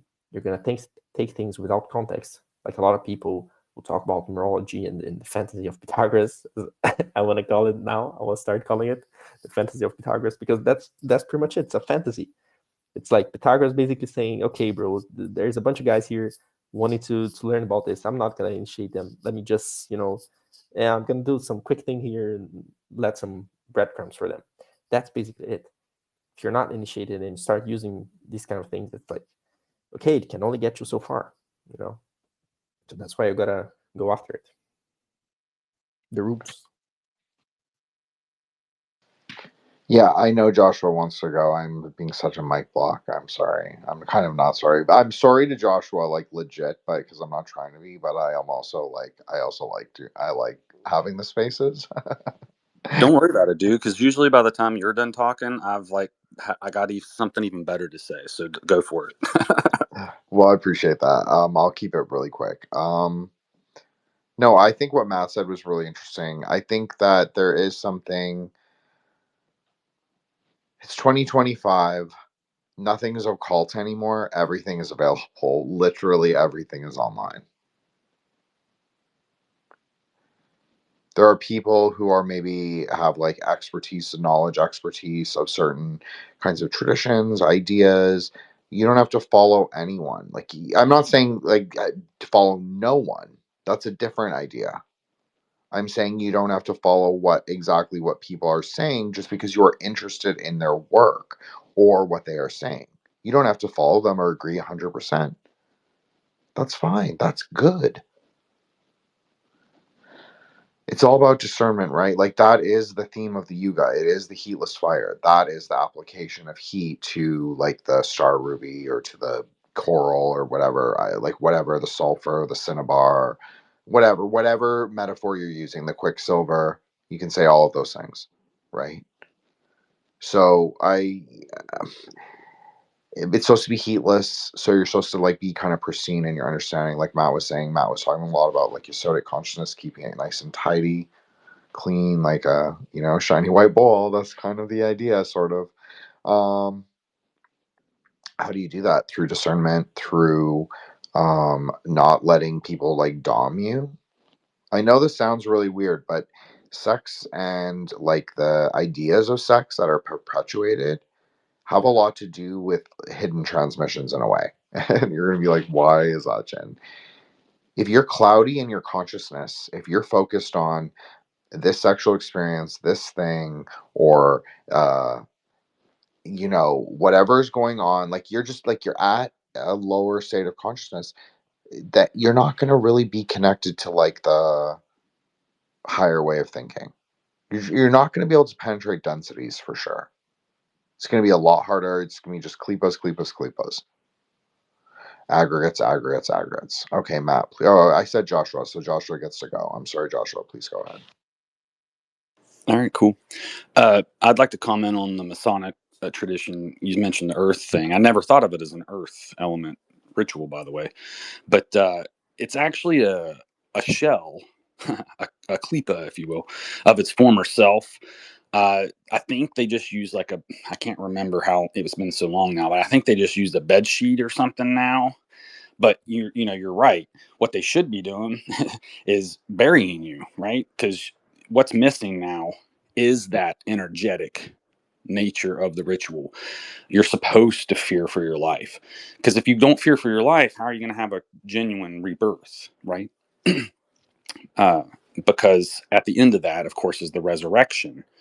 And so how does it really mean much if you never really felt afraid? For instance, Hiram Abiff is struck 3 times, once in the throat with a rule, once in the chest with a square, and then with a maul on the forehead. And of course, when you're going through the ritual, you have no fear, because we live in such a litigious society. God forbid anybody have a genuine brush with a rough. You shouldn't be there, you know what I mean, if you're concerned, because that's part of it. Like back in the, what was it, Egyptian days, you had to dive into a dark water infested with crocodiles and hope you found the way out, and like that was your initiation. Like, you know what I mean? You don't have that level of fear now going through the Masonic Lodge. And I think because we always take shortcuts That's human nature. We always take shortcuts on the tree, right? And so what that leads to inevitably is the loss of those meanings. And I think the perfect example of this is in the movie Dune. I think they featured this in the new one, but anyway, I'm going to refer to the books. But the museum Fremen in Far Into the Future, this is like book 4, I think. The Fremen, there was no more worms, but the Fremen still, they didn't walk that way on the dunes anymore because there was no longer worms. But what that became was a dance. So these people were trying to preserve their culture through a dance, but they had no idea what it meant because they didn't have to fear worms. So you know what I mean? So I think that's maybe part of what we're trying to get at here. And I remember in Boy Scouts there was the eagle stuff, the Order of the Arrow, and all that. They blindfolded you and led you through forests, and you couldn't talk. And they gave you this story about the eagle and finding the feather at the top of the mountain. And so again, it's that ascent to the top, getting the fruit. In this case, enlightenment in the form of a feather, perhaps, and then returning with it, right? And so when they're asked when they return, well, what did you see? You know, and depending on how far each person made it, they came back and said, well, I saw nothing, or I saw trees, I saw this or that. Well, the one guy finally returns, and all he had was an eagle palm, right? So that the guy, his chief, was like, you've attained the heights or whatever, you know. And so I think that's very analogous to climbing up and down the tree in that sense, because mountains oftentimes are used in these things as well. And I think that was pretty much all I wanted to say was about the rituals and how if we're missing that element, we're eventually that's going to have an impact, anthropologically speaking. Okay, I'm going to say something and welcome Mr. T, welcome DJ Waveform, welcome Bob, welcome Leon. I think that's everyone. There's other listeners supposedly. I can't see who they are. Anyways, welcome to all the new people. So thank you guys for coming. Doesn't happen without you. We're plus ultra space, so magic's real. We just describe it in our own framework, but we usually use Kabbalah to do it. But there's obviously other ways you can describe it, and so we do look at some of those intersections. So thank you guys for coming. I do want to say one thing, and I know this will be a really unpopular opinion, so I'm just going to preface it. And if either of you disagree, that's totally fine. You can disagree. I appreciate that you are emphasizing this kind of shamanic or ecstatic layer. I appreciate that. Okay. However, I think that sometimes in explaining that to people, it leaves them at a layer where they think that it's all about like nature spirits and ghosts and like they don't understand that a lot of the thing is like experiential, but it's also conceptual. And then there's an element where you're supposed to go post conceptual. So like beyond the experience, beyond the title of shaman, like you're not a special snowflake, like millions of people have done this before you. Like get your ass through and walk through that chrono ground. Like that's pretty much what it is, I think. So I just want to say that. So I'm not saying that anyone is really like I'm not saying that Matt or Joshua are saying that. I don't think that. I know what they're saying and I understand it, but I think for some people listening, or not even listening, but just for everyone to think about maybe in a conceptual way, just think that's just one layer. Shamanism, you're just only going through so many. You're only. It's only taking you so far in the density. I'm not being mean. I'm being serious. And part of that is like very, there is something aeonic about it, how it's like it takes us through the experiences of like plant spirits, animal spirits. Some people say they see nagas. I don't know. Sometimes I think that they say they do. And then so other people will be like, yeah, I saw nagas because that's what they think that they should see. So they call whatever spirits they see or whatever conceptual ideas they see, they call those nagas. I don't know. Okay. So I don't know about that. But what I do know is that yes, it's something even Matt brought up, and I never commented on it, but it's something kind of perennially that Matt and I have kind of coyly referenced with each other. This is also the aeon of like Hod and Netzach and Yesod, obviously, and Tiferet, but Hod, Netzach, Yesod, Tiferet. So, um, there's a really interesting element of like you there's a power to our world. Like there is a specific innate capacity, potential, you could say, for us and for being here right now. So I just think we have to go beyond like that kind of like spirits, ghosts, ancestors, guides, angels. That's great. That's truly great. I'm so happy for you. I'm so happy for you that they told you they love you. Okay, that's nice. Like, what are you doing every day to like prepare the foundation? What are you doing every day to like take refuge? What are you doing every day to like figure like to control yourself, to like figure yourself the fuck out? Some days are gonna be better than others. Totally, that's fine. But I just think that why are you getting stuck at the klipas, which are these even the names, but also usually for most people, it's the idols or it's the transactional exchanges that happen with the ideas or idols themselves. Why are you getting stuck there? Go higher. You will get the same things will happen. Like if you're working Hesed in the right way, you will access that power.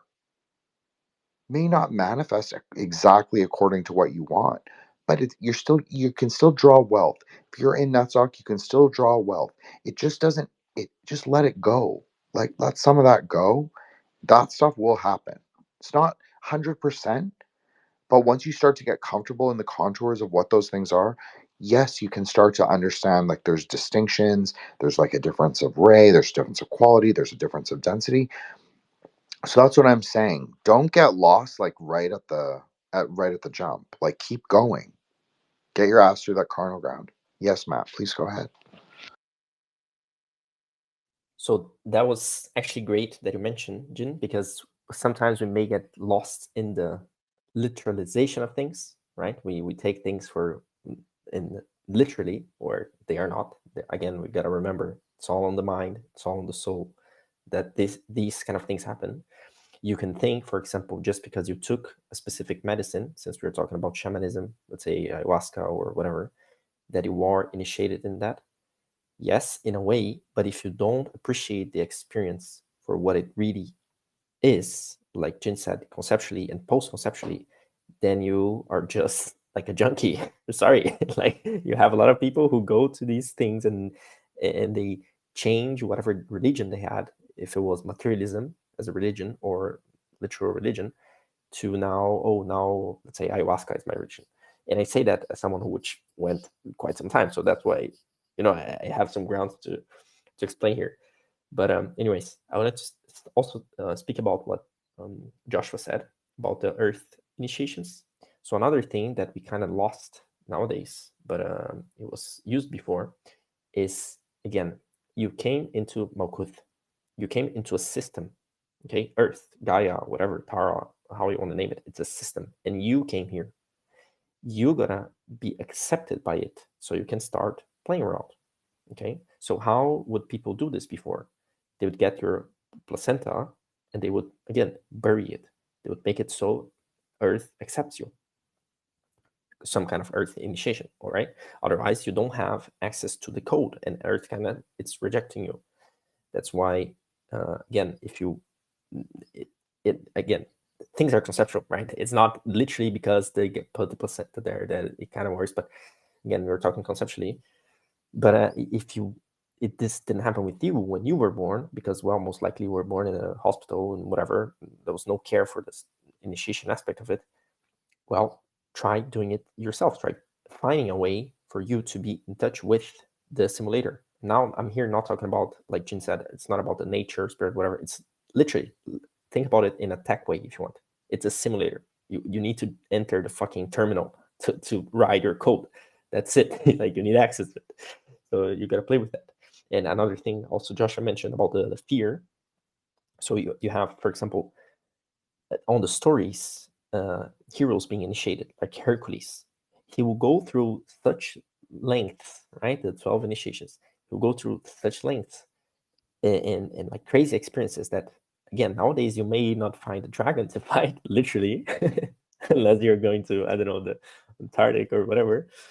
But you gotta find something hard or whatever, like different things to initiate you into different arcanas, into different Sephiroth.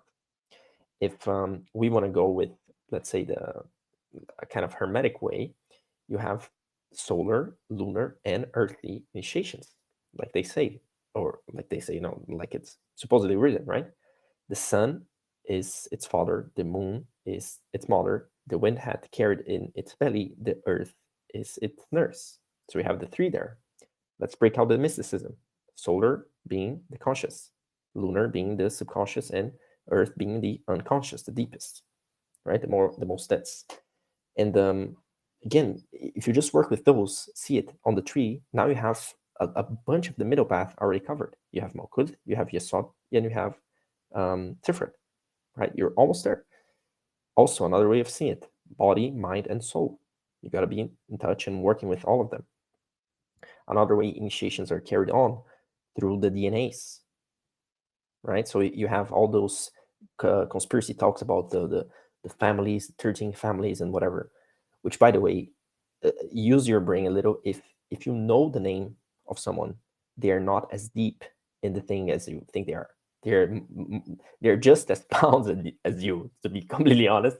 So the true, let's say, families or whatever, they are not, you won't find their names out there, all right?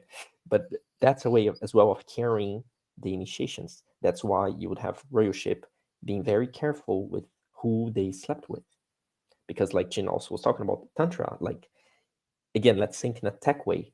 You have one person with the USB and another person with the receiver, and you're plugging that USB there and you're putting all the code there, literally.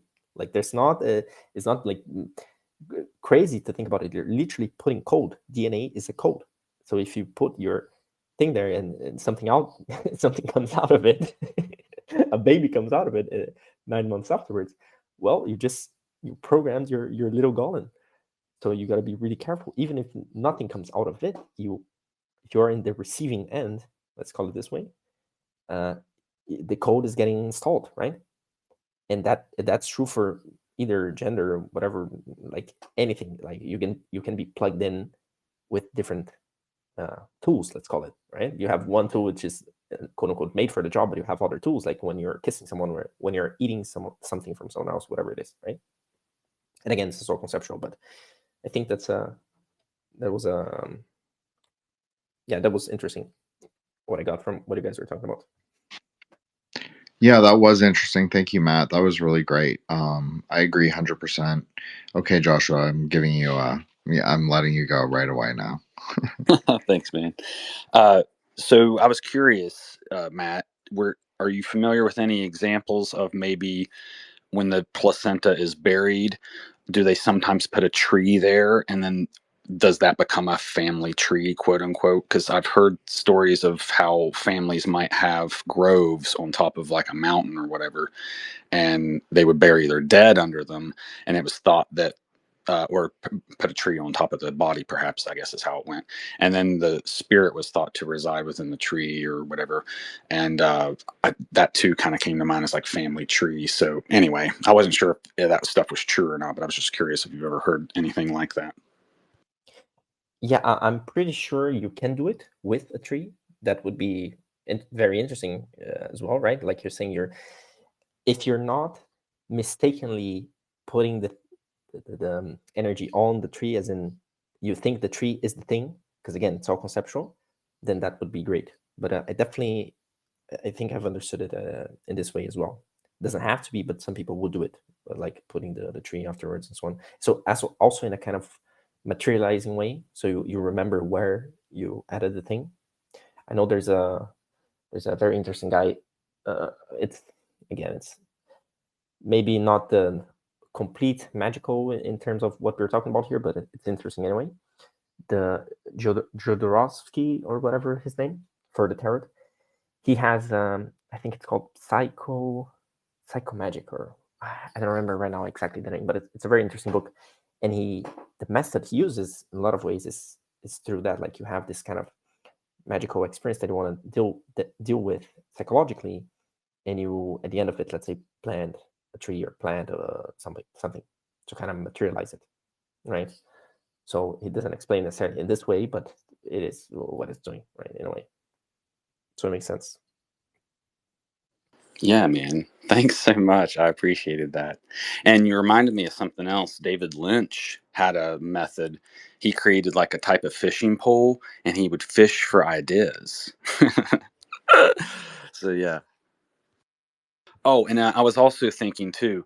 So, what if you then ate the fruit of the tree planted over your placenta? Would you be getting things good for you? And I also thought, what are you burying there? Stem cells. And what is a tree but a bunch of stems? My God, that's so profound, dude.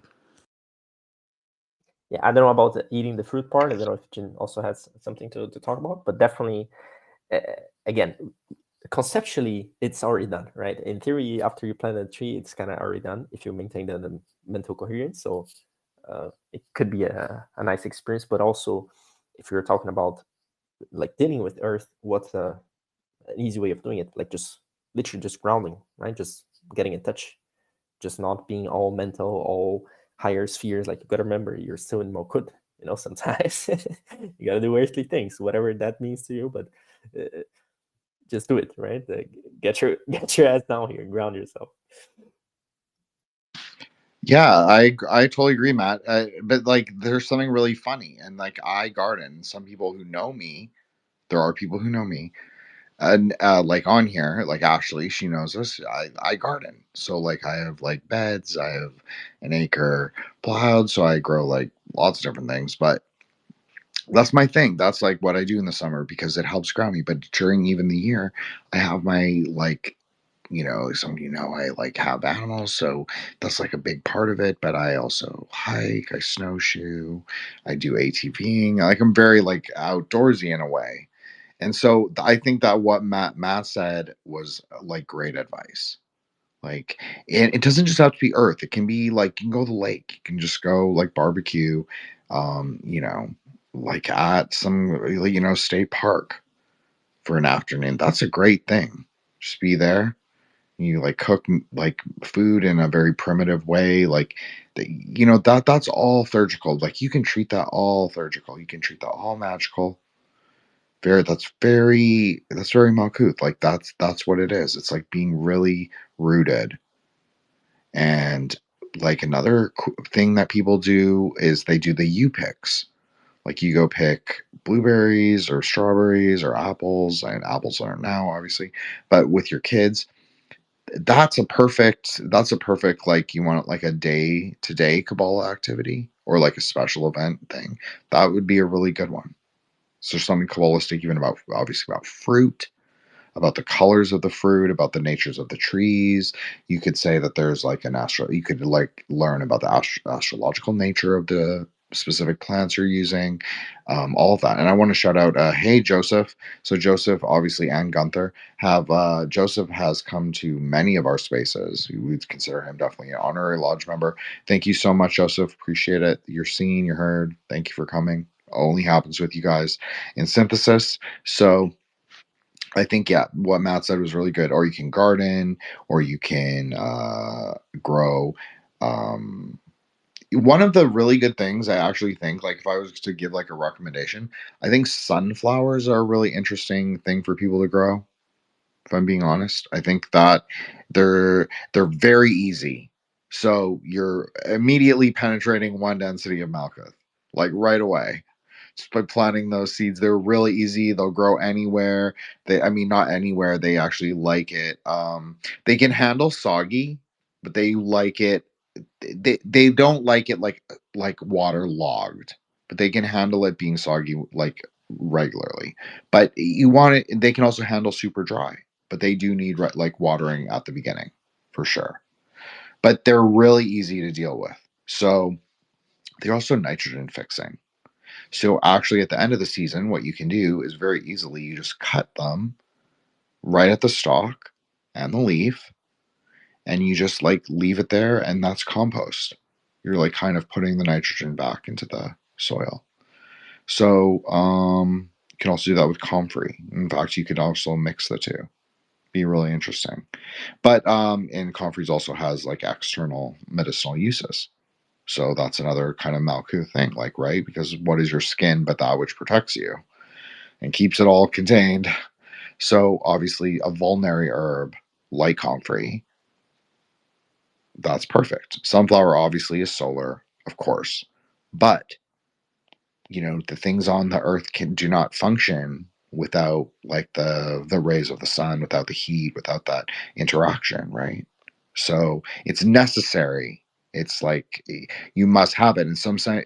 Some sense you could say it's the it is the proprietary relationship is really in those two separate, like between those two, you could almost say. So I agree with that. I think that's a great way. I think animals, horses, all manner of like outdoor sports. But the reality is like, but art too. That's just really interesting. The role of the craftsman is actually the Shudra is actually at that Sephira or goddess or whatever, however you want to say it. Like Bhuvaneshwari is the goddess of craftsmen, of artisans, and that's even one of the boons and cities that she grants is like beautiful art. Like you are able to produce artwork and sculpture and like whatever your specialty is or whatever it is. So it's like working with your hands. I think that's a really useful idea. Also, getting married. I know, Matt, I know you're gonna be mad at me for saying this, but if Malkuth is the bride, right? Then what sort of rectifies the bride? Well, the bride can be rectified through cementing the union with the consort. So that would be a wedding, that would be a marriage. So that is one thing. I'm just saying that if you have problems with that Sephira, you can use some of the things that we're saying just as conceptual ideas, of course, but maybe there's like a broader life practice thing that can also help you rectify those ones. So just an idea. Okay, Matt, then Joshua. I think Joshua was up already. No, I can go after if you. I do have a brief comment. Okay. So yeah, sure. So when so since we're talking about Kabbalah and gardening, I had an epiphany and I had to share it. I remember seeing, you guys might recognize this old artwork. It's like an alchemical artwork of a guy casting coins in his field. And it just hit me suddenly because I've been in the habit of, I've been taking pennies and putting it in all like my humidifiers and stuff to make sure that they don't get contaminated with algae or anything like that because they kill bacteria. But then I saw a video today about putting copper coils in your garden and it increases your yield. And it had just hit me. Go throw some pennies out in your garden and that might happen. And I thought, man, I mean, even if that's not the true meaning, I was like, maybe that's the possible interpretation. So fruitfulness at the very least, right? But anyway, and the parable of the talents comes to mind, like burying the gold and all. Anyway, thank you. No, I'm sorry, Matt. I know you want to go, but I want to respond to the copper. That makes perfect alchemical sense. It's the Netzach, right? Copper. It's the planetary metal of Venus. You're running it through the earth. The earth is where Malkuth is where on Yesod. That's where all things are rectified. So the idea is that you also run a current through the metal coiling. That would be really like the apotheosis of that kind of gardening, would be to run the electric current. Well, what is the electric current? That's Hod. It's the Quicksilver Dragon. So there you go. That's the synthesis between Hod and Netzach right there. And what happens when that happens?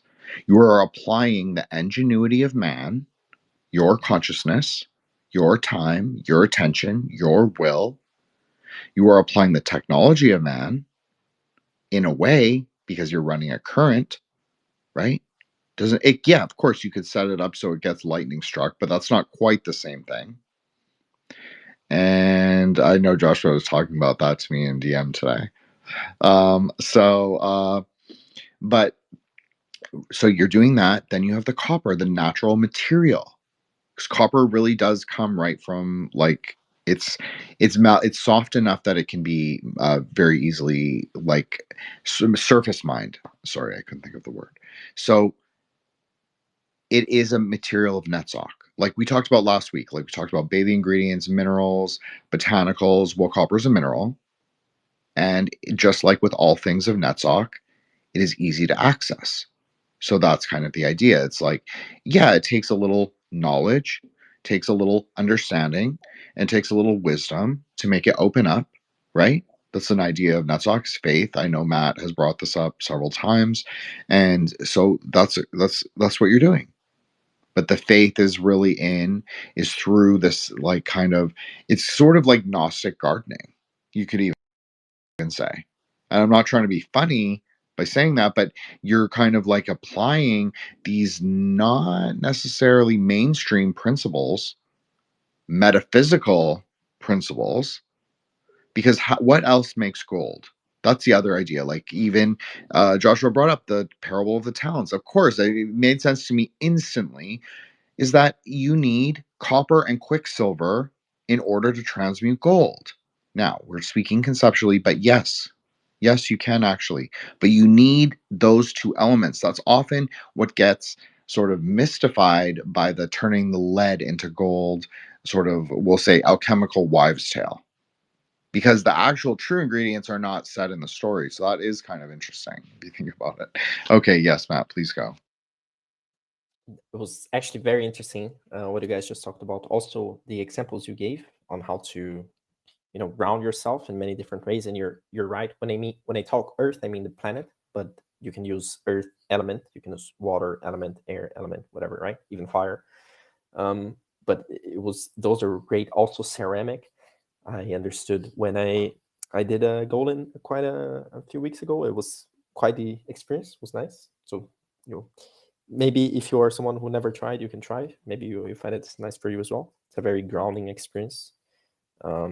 Like not necessarily ceramic, but like working with clay and these kind of things. I didn't do ceramic, just to be clear. I worked with clay, but those things can be nice. Also, you guys were talking about.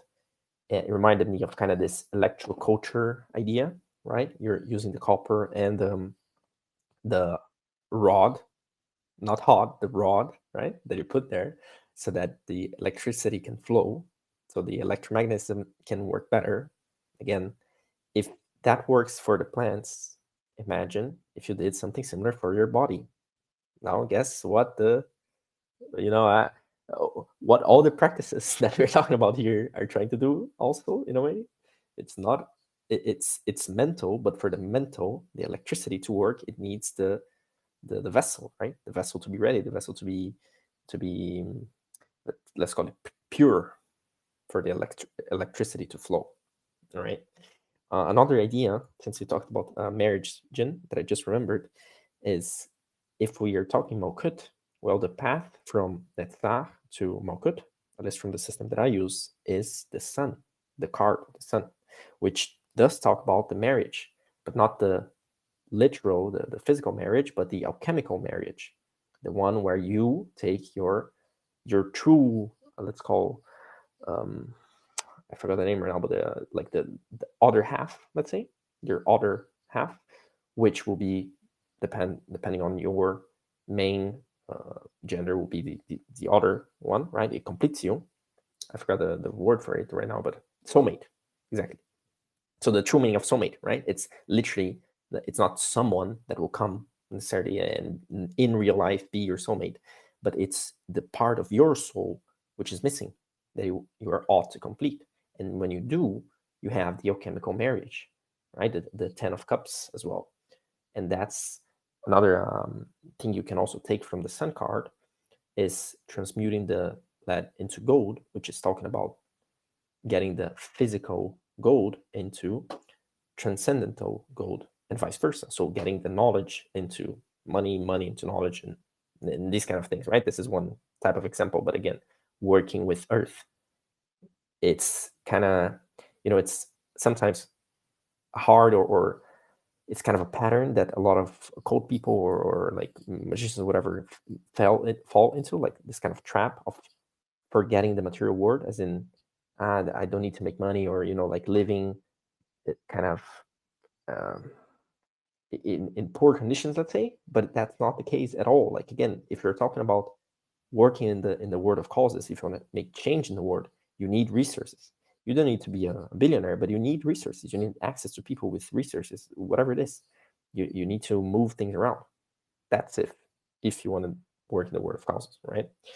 But and also talking about the soulmate, remember that even though you are here and you have a major type of energy, be it masculine or feminine or active or passive, whatever, you need both.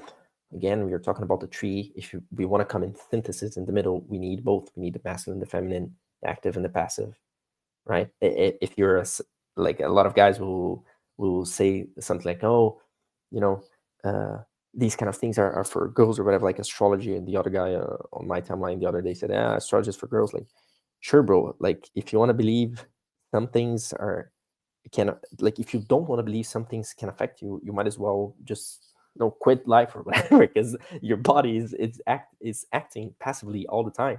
You're not breathing consciously all the time. Your body, like organs, are not working consciously. There's a lot of things that are going on passively.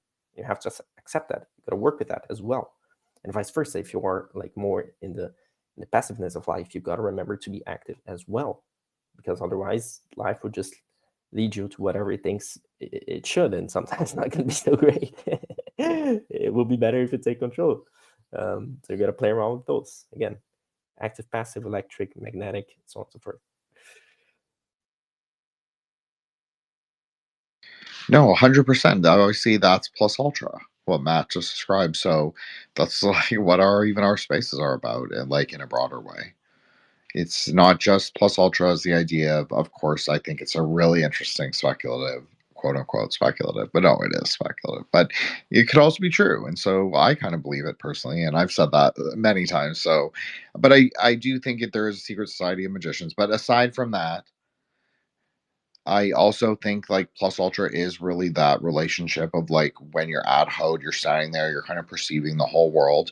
You can look up, you can see Tiferet, you can see Death, you can even maybe perceive a little bit of that pink ray from Kether, but you're able to sort of mix everything, put it in synthesis. The synthesis happens in your heart, so that happens at Tiferet. Then you can move higher if you so choose. Right, or you can cross the threshold, go to Death. Like you've got lots of options. So I agree with everything that Matt said. It's like it's all about what's down here. I even knew this through 2020. Like you would often hear like people went very hardcore anti-corporeal Gnosticism. Like the body's a prison. It's like this. It's like, yeah, there's lots of like not great things that happen with bodies, and but the reality is like there's a lot of potentiality down here. I'm not saying to be fixated. I'm saying that there's a lot of potentiality. There's difference. And I think what Matt said, it really is important. Like there is nothing wrong with having money, having resources, having like a stability, having quality of life. But I'm not saying that that's what magic should be for, but I would be it would be not true if I said that I don't think you should be able to access those things through it. So I don't know. I feel like, yeah, go higher, always go higher. Never be stuck. But then also don't like be dynamic with all of these like material causes because they're tools. They're literal surgical tools that you and principles and conceptual and post-conceptual ideas that you can move through. Like Solar and Matt like did a whole discussion, and Joshua, about like the Hasidic principles of like giving and reciprocity, and how you're supposed to like give $1 and make 10 back, and then that's like, and all those rules. Like it's not about that. It's actually about letting all that bullshit go. But there's still a use in understanding not that idea in particular, but some of the ideas of like why wealth manifests in certain sephira in particular ways, and that there's like different ways to go about sort of like manifesting them in material creation. Not that I think that you should necessarily do that, but I just think if you're going to think about it like that, I would just like rectify Malkuth. I mean, Malkuth is rectified in you. If you're like constantly broke and like asking everyone for money, borrowing everyone for money, I'm not making a judgment on you. I'm really not. But I'm just saying that there maybe is a way to rectify that. And so that happens in yourself. That's not an external. That's not like, it's not the Jays aren't oppressing you. It's not like it's not like the white guy, the white man, he's not oppressing you. It's not the Westoid, they're not oppressing you. It's not like that's totally up to you. It's totally up to you. Okay. Yes. I think Matt had his hand and then Joshua. I just go by what I see. I think that's right though. Yes, thank you. It's actually very interesting that you brought that up, because again, we are talking about initiations and transmissions, right? So sometimes you need resources, and that will be money sometimes, for you to get specific initiations or transmissions. That's just how it works. Like, you need some kind of energy exchange. Either it's through service, which, if you think about money, really should be a service that you crystallized. So you served someone something, could be a product, and you crystallize that into money, like they gave you money so that you can reuse that afterwards, right? So you need it to get specific transmissions and so on. So if someone claims they are the biggest, occult guy there ever was and so on, and they're broke as hell, well, there might, you might want to look a little bit more into that, because if you work on your great work, it's natural that resources are going to come to you. Again, it doesn't mean that you're going to be a billionaire or whatever. It just means resources will come, because if you're doing the things from your heart with the judgment from your mind, they are in synthesis, things just flow. It's amazing. Like, if you're talking about the sun, the card 19, 1 plus 9 becomes the 10. Now we have the Wheel of Fortune. Again, still talking about money in a way, which, by the way, Jin, I'll do this just because you mentioned the profile picture, but it was kind of there in a secret layer.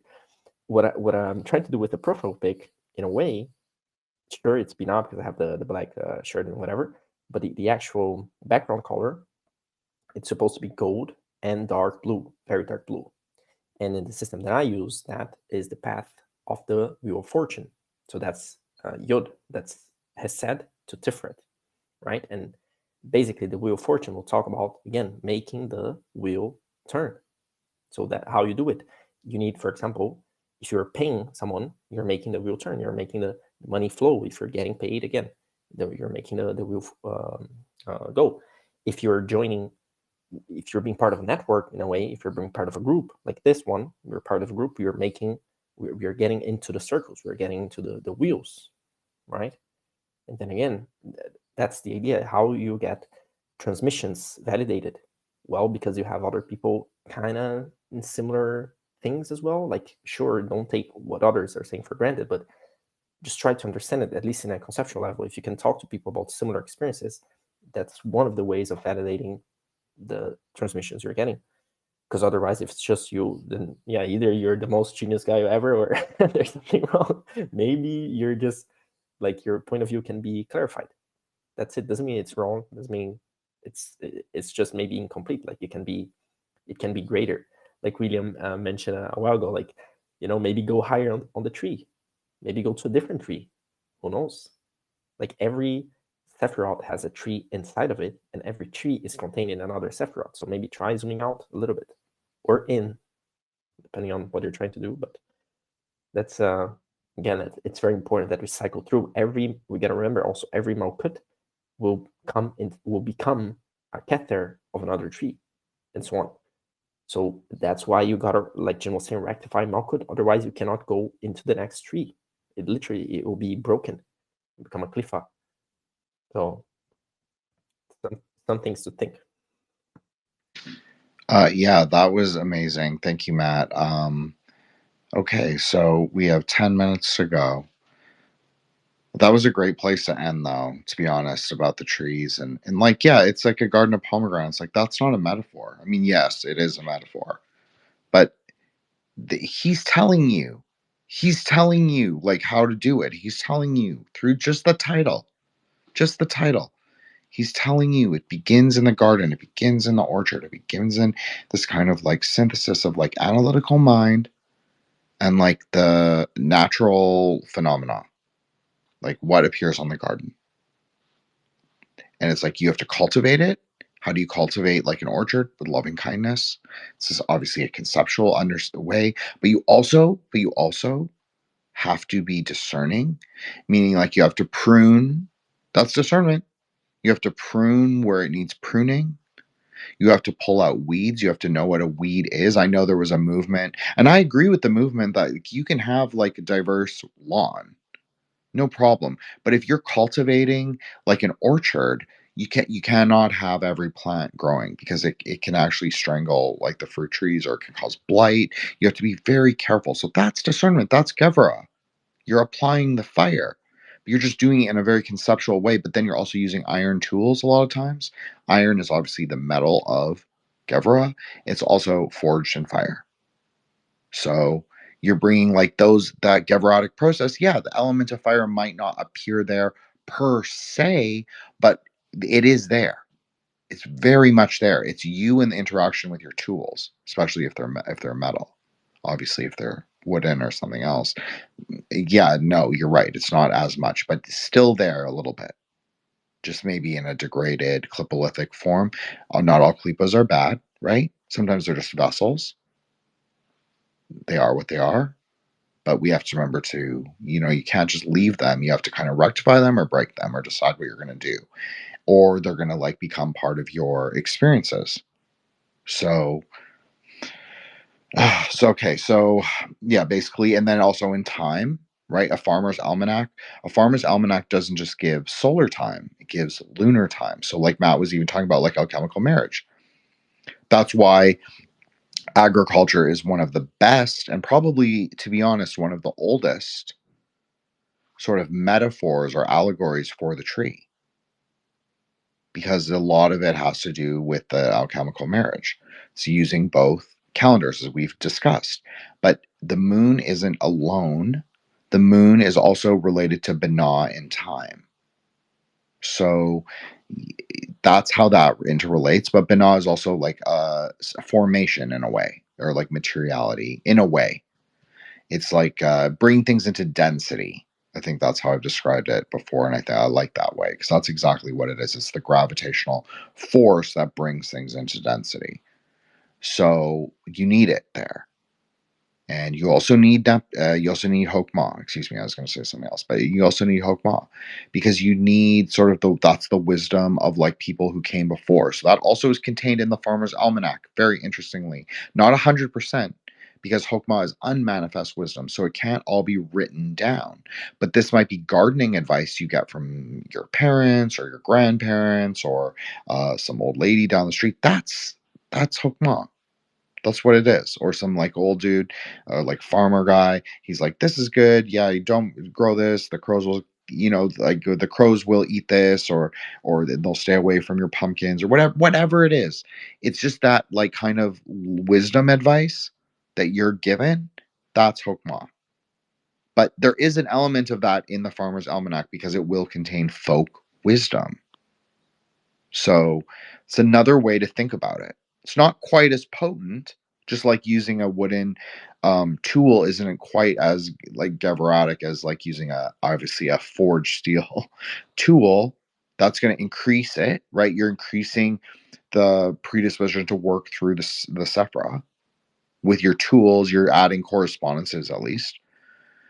So that's that one. And then what else? I mean, yeah, that's everything. So you've got the copper wire, the current, the tenderness, the loving kindness. Maybe you're playing music for your plants. Something very Hasidic about that as well. Not that music itself is Hasidic, but that it's like you care enough to do it.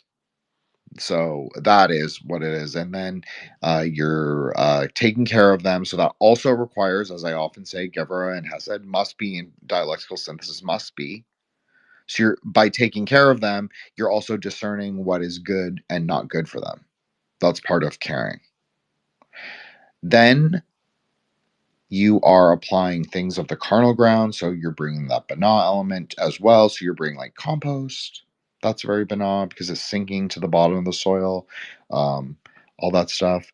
And you're also bringing those seeds of potential. That's also what compost is, right? It's potential.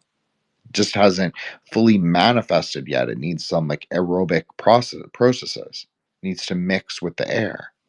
Needs to mix with the worms, needs to mix with like the living kind of like soil biome, like anaerobic and aerobic at the same, like it's like a synthesis, right? Or like a, not maybe not a synthesis, but a dialectical relationship, you could say. So that's what Neptune really is, or not Neptune, excuse me, Hokmah. But yes, if you follow my kind of Yetzerotic astrology, I do prefer Neptune, not Hokmah. But I often, as Matt always says, and as I always say, the tree, you don't think of the tree as fixed, especially in those the three highest spheres, especially there. It's okay to think of it fixed in the other way, because that, you could say the seven classical under Saturn, that's fixed, because that makes sense, because it's very gravitational, right? Pulling things into a set form. But then when you're getting into the upper three, you have to be careful. But there's another way you could understand it, where that the Sephira actually rotate, like as the planets rotate, like they mimic sort of the forms, or how they tell us the planets move. They, quote unquote, right? How they tell us the planets move. That's actually the way the Sephira interacts with us. That's another way you could think of it, right? So don't think of them as fixed, but yes, I do like Neptune for Hokmah. They match in most ways, and obviously the planet is the density, so it is actually not the Sephira, it's the Klipa. So it's important not to get too lost in like the Elon space Kabbalah, because it's not really, he's not talking really about, but he knows, he knows, like when I'm saying this, he gets it. When he's talking about Mars, he's talking about all the things that we're talking about for Gevra. Okay. That's what he's really talking about. Maybe the Klipothic version, maybe not. Sometimes it's mixed. As I often say, you don't really need the Klipothic tree to understand it.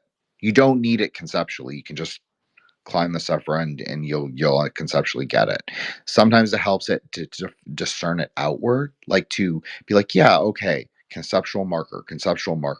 But all of that's bullshit. You're not supposed to worship it, as we said. It's like, that's archonic, so just discard it. That's totally fine. It goes back to the kernel ground. You put it on you make compost out of it. That's a good way to think of it. So, you have to keep going. But to end my point, and then I'm going to let Joshua go.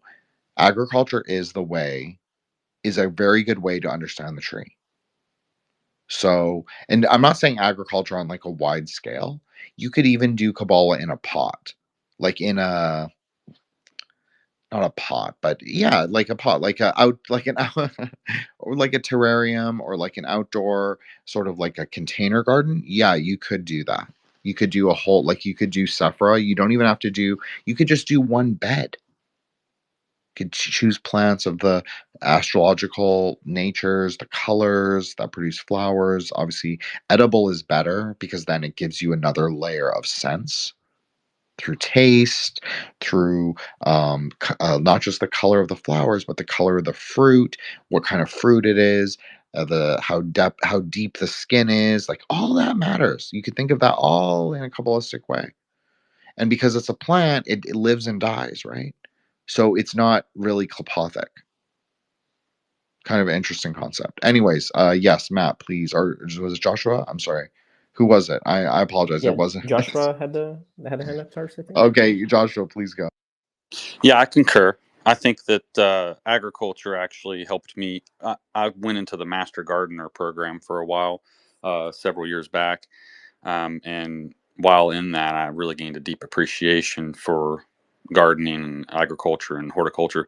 But it all starts with the soil, you know, and that's where your minerals and everything. So if your soil's sick, your plant's gonna have no chance, right? And pH and all that stuff. But so you made me, and I didn't want to go on because you said you wanted to end, and I do have some other comments maybe at the end, but I wanted to interject with the Elon thing. I hadn't thought of it this way, but you said the planets were like Klipothic. And so in that way, if he's leading us to Mars, is he leading us to war? And I just like, whoa, I never thought about it that way. But anyway, I just wanted to share that thought. Yeah, but what kind of war?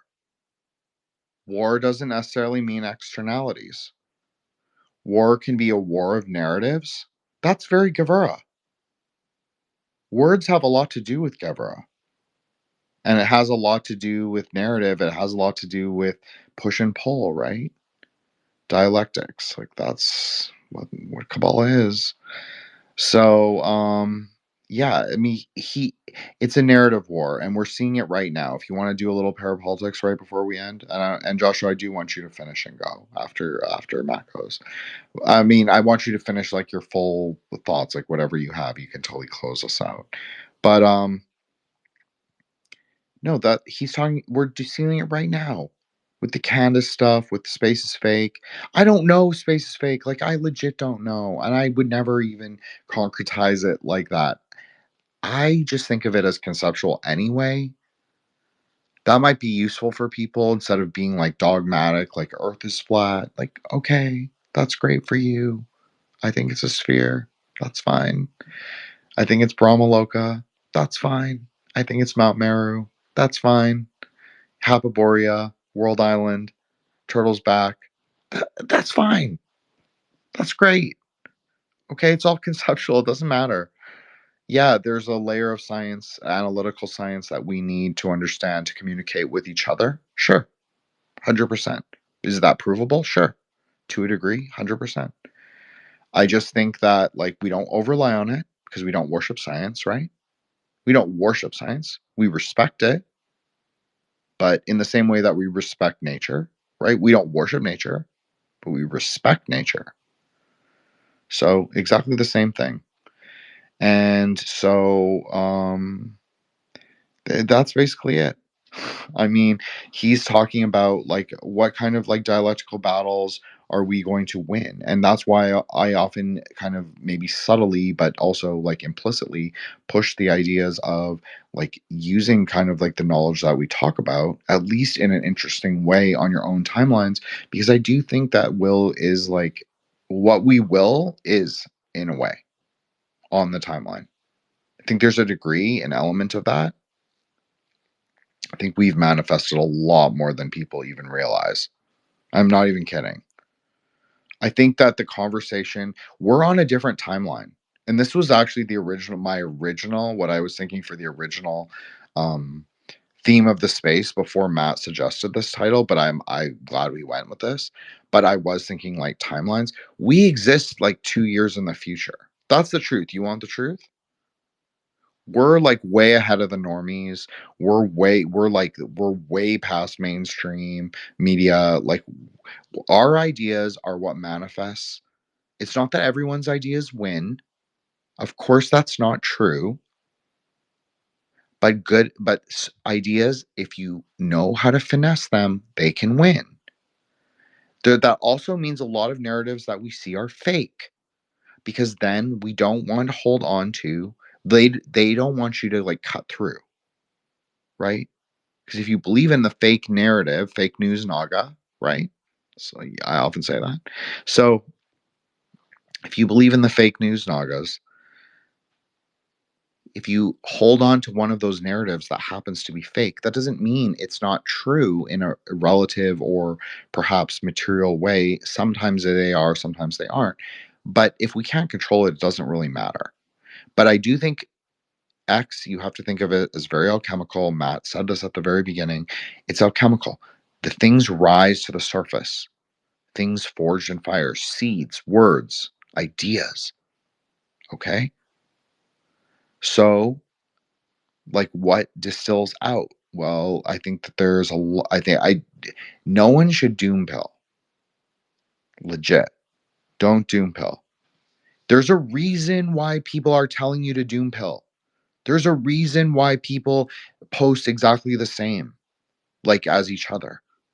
But also, there's several posters who post exactly the same as I do, which is very annoying.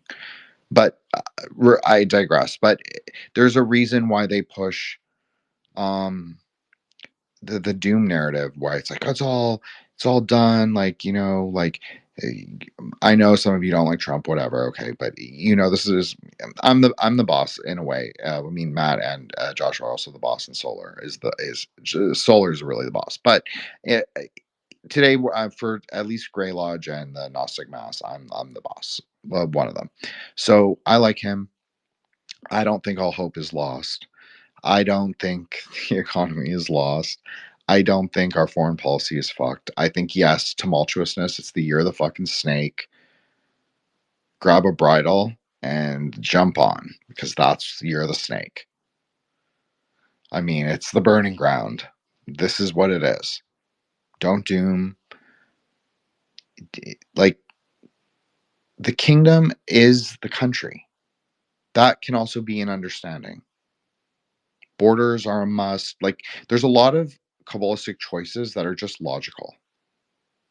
So if you just apply some of that Kabbalistic knowledge that we always talk about to like some political ideas, it becomes very clear that there's just some very basic, fundamental, very normal pre-2008, it would have just been considered like very centrist, kind of libertarian, kind of normie, maybe constitutional conservative opinions. That's the truth in most ways. Okay? That's just it. It just is what it is. You don't have to agree with it, but there is some truth there. There's a kind of normalizing element. There's a kind of like synthesizing element. Those are all good. So why are we being told that that's all evil? That's all bad? You know, like both right and left, both right and left. I mean, whatever left wing exists on the site anymore. But, you know, there's nothing wrong with synthesis. There's nothing wrong with syncretism as long as you understand what you're doing. Now, you can like do syncretism can go really wrong and really shitty and like not neat and not pristine 100%. But then there's also the element where it's actually very American, very Hapaborean, if you want to call it that. There is like a weirdness, a supernatural layer, a Christological layer, excuse me. Like there's a Christian element, whether you want to say it's like mainline Christianity or like magical Christianity. It's probably the latter.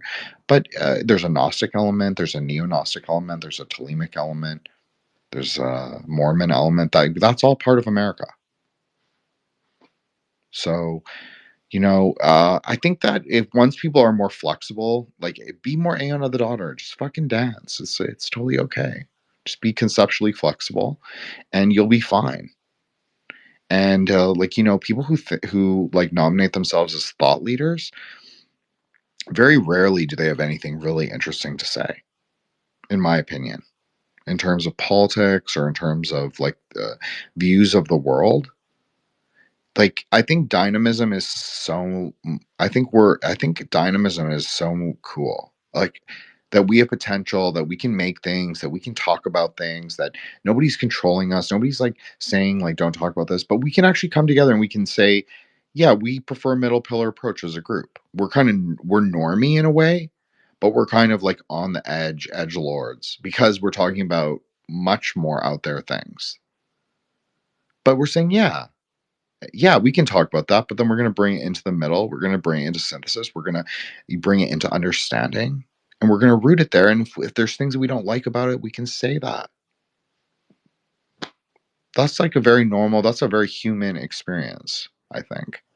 So that's the potentiality of like Aeon of the Daughter, or like right now, of our Kalpa right now, of like a Aeon in flux, as I've called it. It's that we get to decide what becomes of it. Yeah, maybe nothing ever happens. Sure. Nothing ever happens. Okay. You still get to build it. You still get to decide. Do you know what your will is? Okay, Matt, please go, and then Joshua can close us out. As you beautifully said, one way of getting the Kabbalah is by doing the farming, right? Another way is, like you also just perfectly did, is through political understanding, or what I'm trying to get into is literally anything, right? I got some people asking me the last week, like, hey, how can I start learning Kabbalah? Like, just do anything, but do it well, do it consciously, do it paying attention and try to see what's going on. Like how, for example, if you are someone into, let's say, marketing, and you are a good marketer, understand what you're doing. Or if you're a good footballer, whatever, a good artist, whatever, really doesn't matter. Anything that you do here will use Kabbalah. If you do it well, if you understand what you're doing, well, guess what? You're using it. Now it's just labeling. Now Kabbalah, the Tree of Life, is just going to be a labeler, a thing to help you understand other systems. So like also Jin said, you can connect, for example, the Sephiroth to planets. That doesn't mean that the Sephiroth are the planets, nor that one Sephiroth contain only one planet. Like one Sephiroth can be multiple, can let's say you can, let's put it in another way. Everything contains all Sephiroths in a way. Like you can use any Sephiroth to explain. It's just that some are better examples. For let me give you one. If we get the Kabbalah of let's say, and we had a Sephiroth for a footballer, it wouldn't make sense for me to pick like a random guy. It would make sense for me to get a good footballer. So let's say like Pelé or whatever. But maybe Pelé is not the best for like a father example. So I wouldn't place him in the father Sephiroth, even though he could be also a father and a footballer and, let's say, a man and something else. So you can be many things, but when we're talking about placing things on the tree, it's just conceptually, it's to help you understand so that you can make bridges. So, okay, if you are not good in any craft and you still want to learn Kabbalah, okay, go to the source, go to yourself. Your body contains, in a way, all the planets, all the astrological signs, all the tarot cards, all the numbers, all the systems, everything. All right, if you want to understand politics, literally see what's going on your body. In a way, again, microcosm, macrocosm. If you understand your body, your soul, your mind, everything, you'll get everything that's going on. It's gonna be so easy. Like Jin is saying, like 2 years. Honestly, I would say even more. We're fucking 100 years in the future. Like, I remember when some things were happening in 2020, if you know what I mean. And I remember seeing in like things playing out that I had read about fucking, I don't know, 4 or 5 years before in specific places, and I was like, okay, what the hell? Like, it's just, again, narratives. Like Jin also said, it's just narratives a lot of the times, and they need people believing in the narratives for the narratives to come. If people don't pay attention to the narratives, they die. And that's it. That's how you okay, you don't want something to exist anymore, ignore it. Literally, stop giving it energy. That may sound counterintuitive. You may have the feeling of, no, I need to fight it. But guess what? If you're fighting it, you're making sure it still exists because you need something to fight, right? So think about it next time you want to finish something. You want to not have it happening anymore, even in an internal level. Oh, I want to fight. I want to stop being, procrastinating. Okay, get attention out of procrastinating. Put attention into doing things. I want to stop being poor. Get attention out of being poor, of having to pay bills. Put attention into what you actually want. Let's say getting money. And guess what? Money will come. It's as simple as that. Literally, it's not a secret. It's like it's everything. It's out there already. It's not a secret.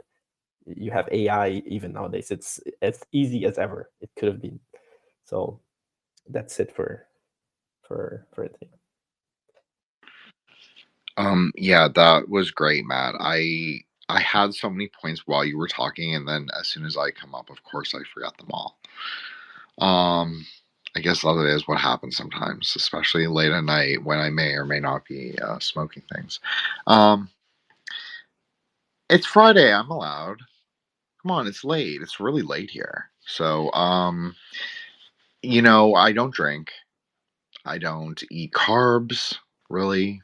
I don't eat sugar. I mean, I live a very I have kind of this. My life is not ascetic by any means, but I'm very I have very few vices. So I have one little vice. I do like Ketu. I've often alluded to this, and so Ketu does rule marijuana, obviously. So that which I may or may not be smoking. Of course, I don't smoke tobacco, but for for clarity's sake. But no, it is Ketu. So yes, it's like one of those really interesting things. It's like software can go really wrong or can go really right.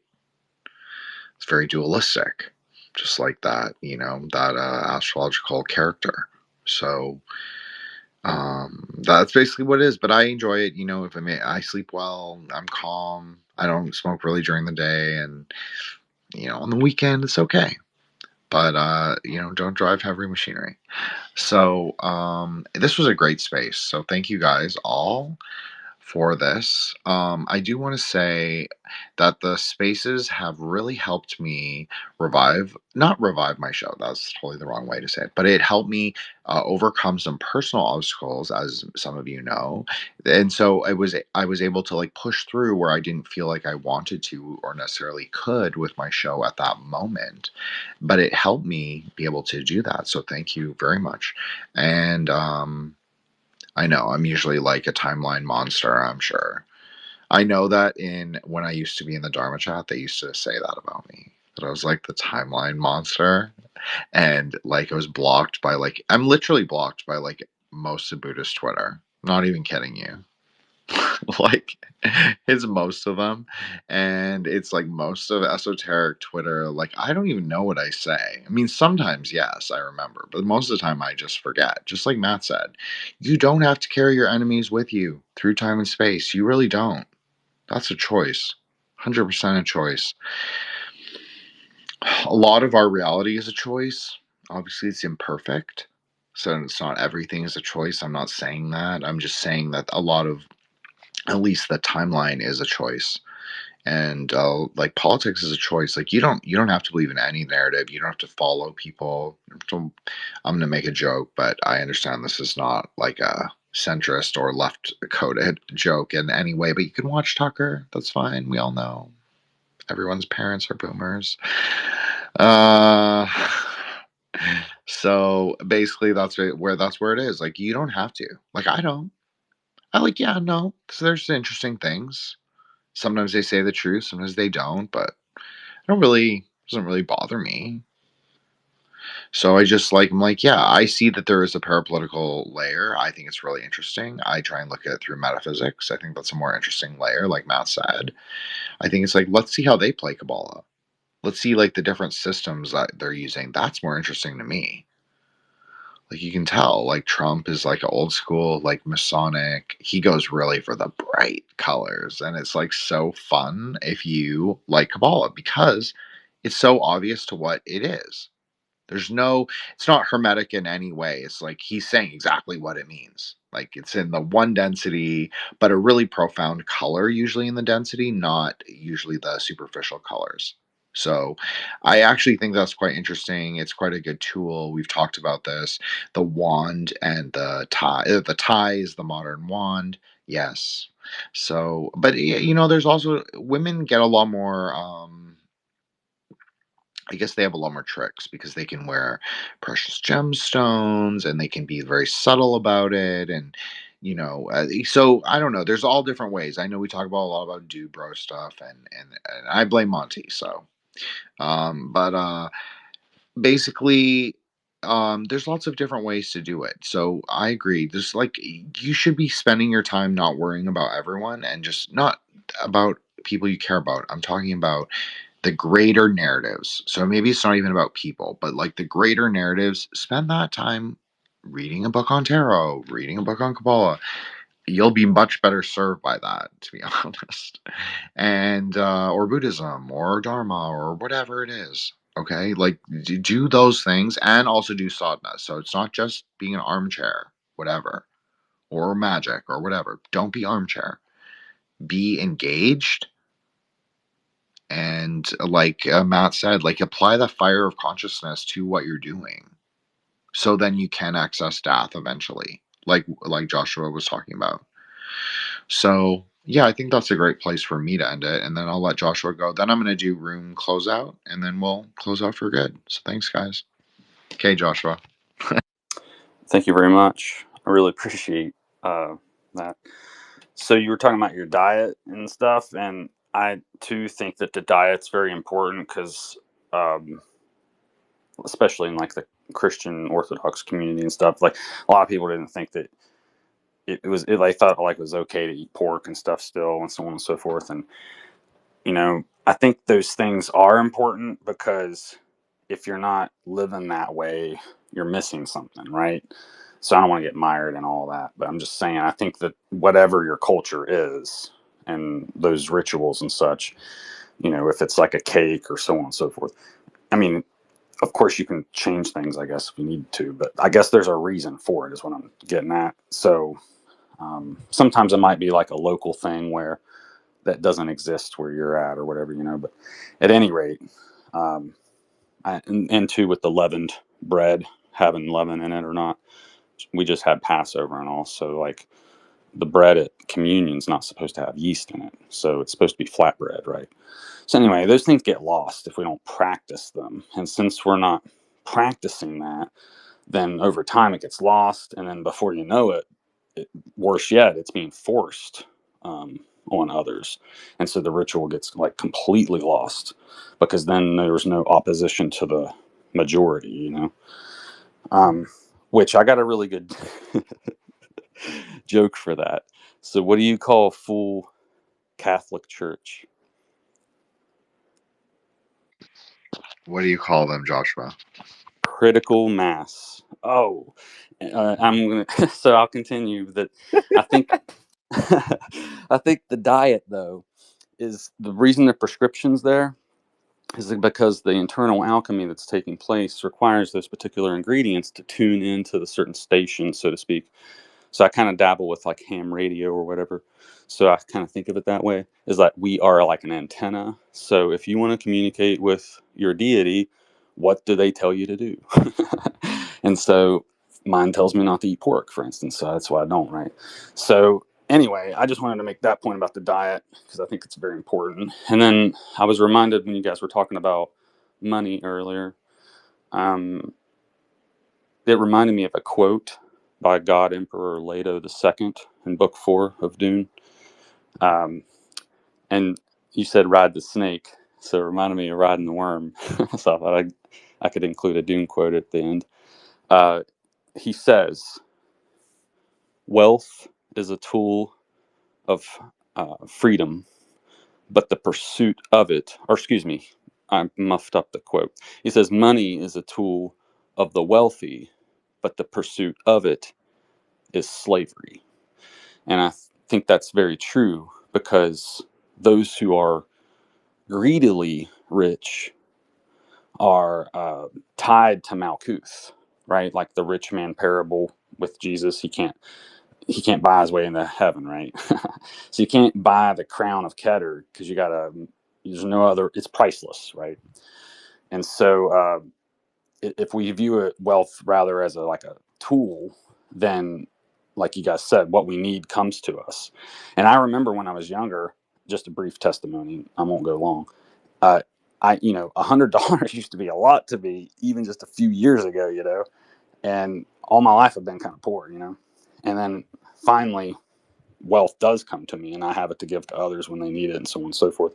And when I give it, even when I don't really have it to give, it usually comes back multiplied. And the brief testimony with that is I was helping my mom to pay her taxes. So I gave her, like a couple grand.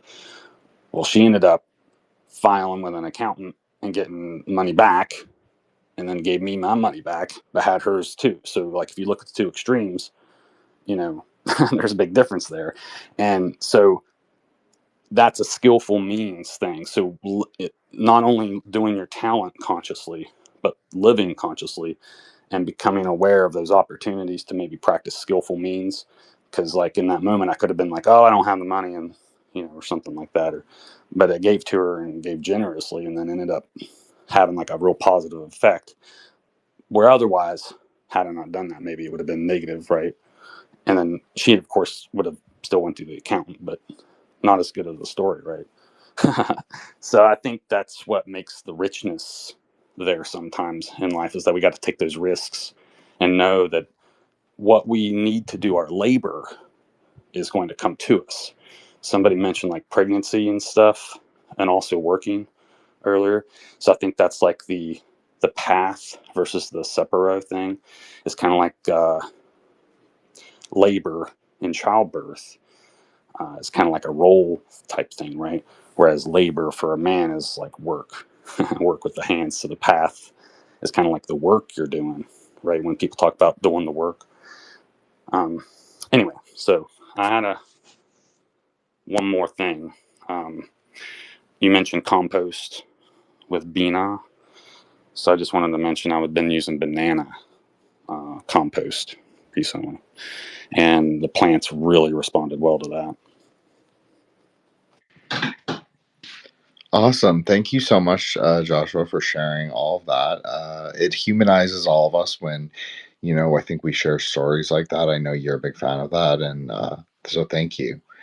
I also wanted to say, like Matt, I did know that your hat and your PFP and your shirt is kind of blue as well, a little bit. And so I do know, as we've discussed, I understand that Hesed has a very dark blue and a more royal blue quality, or sky blue quality at least.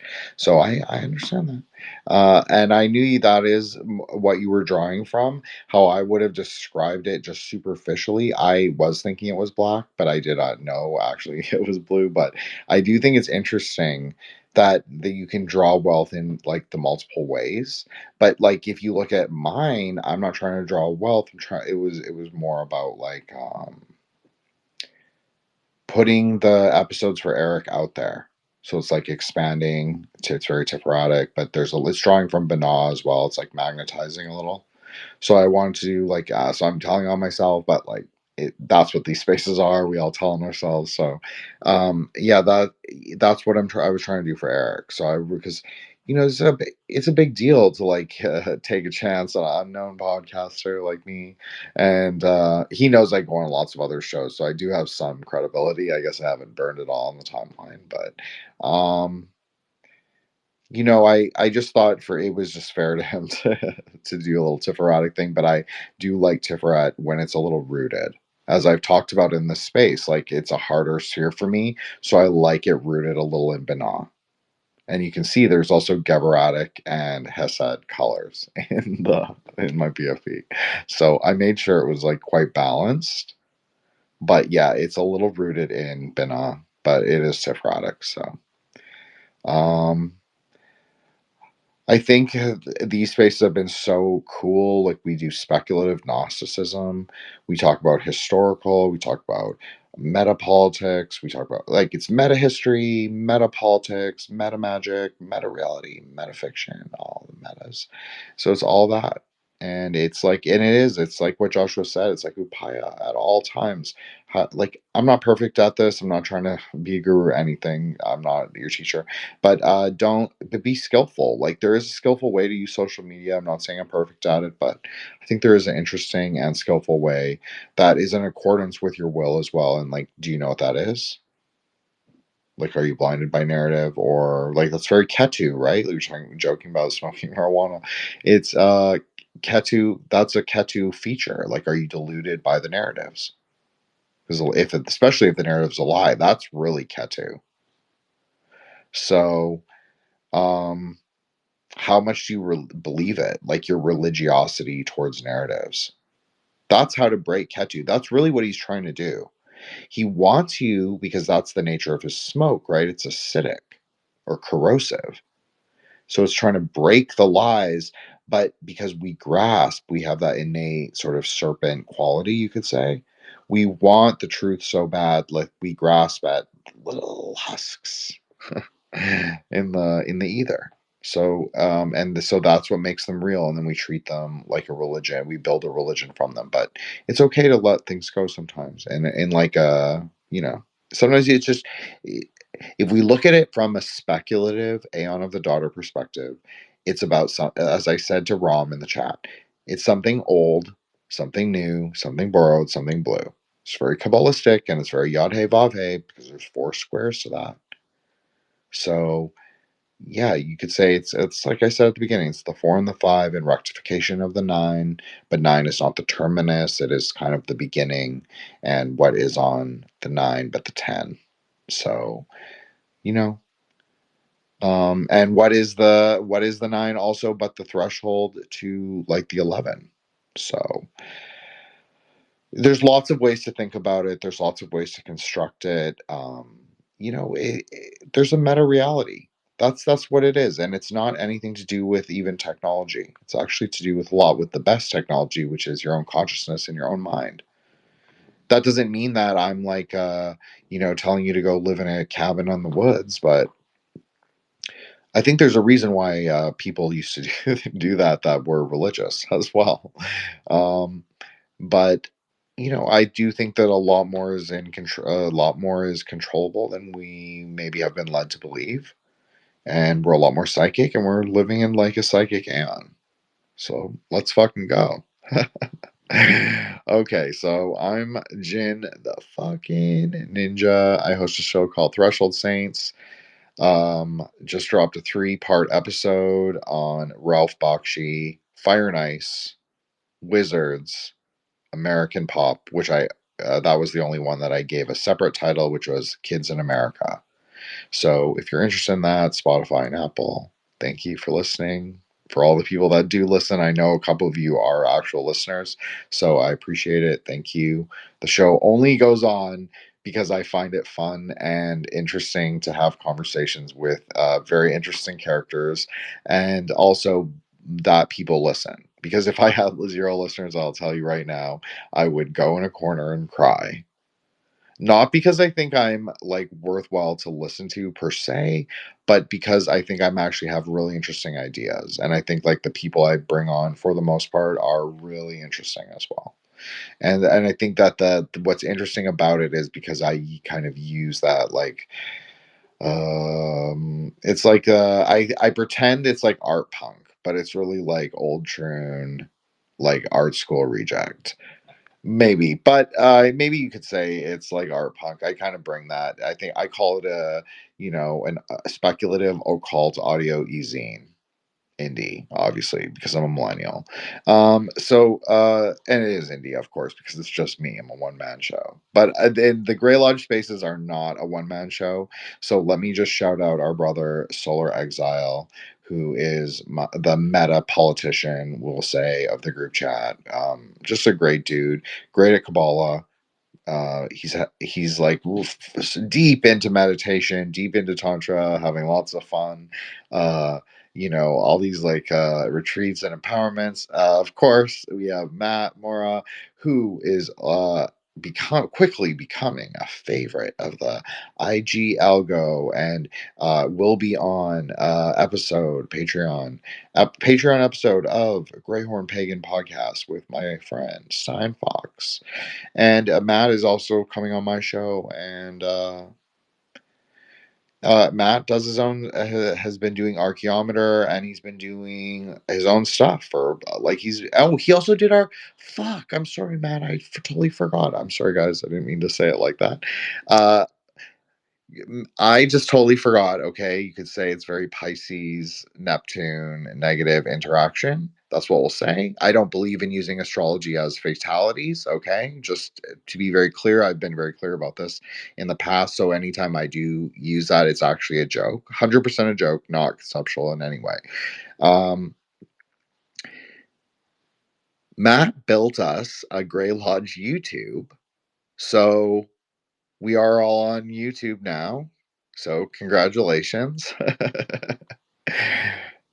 Just a reminder, we had thousands of people listen to the Aeon of the Daughter series, thousands.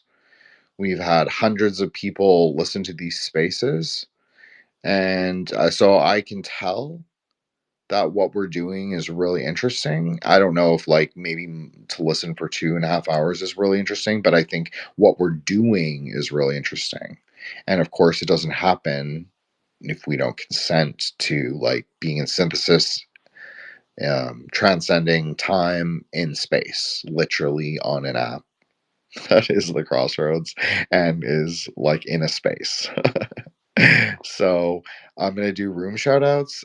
So Matt, obviously, Joshua, the branch, Dr. William Birkin, we'll call him, because we're gonna do a whole series on Umbrella, Resident Evil, lore, parapolitics, but the parapolitical layer of what the Umbrella Corporation is, which obviously makes a lot of sense because of the things that happened in 2020. And then we have John Space Answered. He is also he's an official co-host, but he doesn't ever come up because we're too millennial for John. He's like, he always jokes that he's like the Gen X of our group, but I literally think that he's just teasing us most of the time because he goes on Clubhouse or he used to, and but so he could join us, but that's okay. But he's our resident Astro, so if you want your chart done, ask hit up John. And of course we have Avi, who is our Yogini Dakini, and I would say just like what I don't know, just like it's like the person you go when the lodge is like open, you're like there and you know exactly what's going on. You're not necessarily involved, but you're aware and you're like, oh, okay. And then you show up for mass. That's pretty much what it is. So thank you so much, Avi, from day one. We appreciate you, see you, acknowledge you, everything. DJ Waveform, thank you so much for coming. I don't know if I know you. I guess I do. Love is an evil holographic machine. Love is also the cause of knowledge. So just remember that. Love rectifies all the Sephiroth. Just remember that. Pink Ray. Cassandra, jewelry maker, content creator, tarot card reader, Gnostic, Kabbalist. Thank you so much for coming. I've really enjoyed that you've come. I hope you're not offended by my like mild right wing, sometimes wing not humor, but I'm actually pretty funny. I think so. Thank you so much for coming. Shakti, of course, Japanese yogini queen of the lodge, with her knowledge of Buddhism, herbs, and just like natural cycles. I think that one thing Shakti really brings, and I've never brought this up, but her PFP actually has a very Malkuth quality. It's very grounded. So, really important, I think, principle for all of us, especially coming this summer. Like, the summer of love, that's so funny, right? Right when we're going into another racial psyop. I'm not saying the relations between the races are ever going to be perfect. I'm not saying that. Not Kalergi plan just because I'm Eurasian, but I'm saying that please don't be dumb and fall for something so dumb. Because, like, where's the stories? Like, where are they? Why do no one outside of Twitter knows what we're talking about? That's weird. And then they say nobody outside of Twitter knows about this story. Well, both of those things seem like very distracting and very weird kind of rabbit holes. I'm just not paying attention. That's what I'm doing. I'm like, yeah, that's fine. I don't really care. There's no material consequence to my life in any capacity. So that's where I'm at with that. Okay, so we have a Shakti, of course. Okay, Joseph Reed, thank you. Unofficial lodge member, but certainly official co-host. We'll say, just because if you show up and you continuously show up and you kind of like are like cosign, and at least not everything, but you like what we say in general, or it's interesting enough to spend like 2 or 3 hours. That's thank you for giving us that time and being in synthesis with us. Of course, Rom, our Singaporean brother, can't really say too much or too little about Rom. He's a hilarious prankster, Hanuman like at times, and other times he's like deep and full of like the wisdom dakinis. So, thank you so much, Rom, for coming. We appreciate it. Lucas, thank you so much. I obviously a long time beloved mutual. Thank you, and thank you for coming to our spaces. Bob Davis, I think you are a friend of John, if I'm not mistaken, and so thank you so much for coming.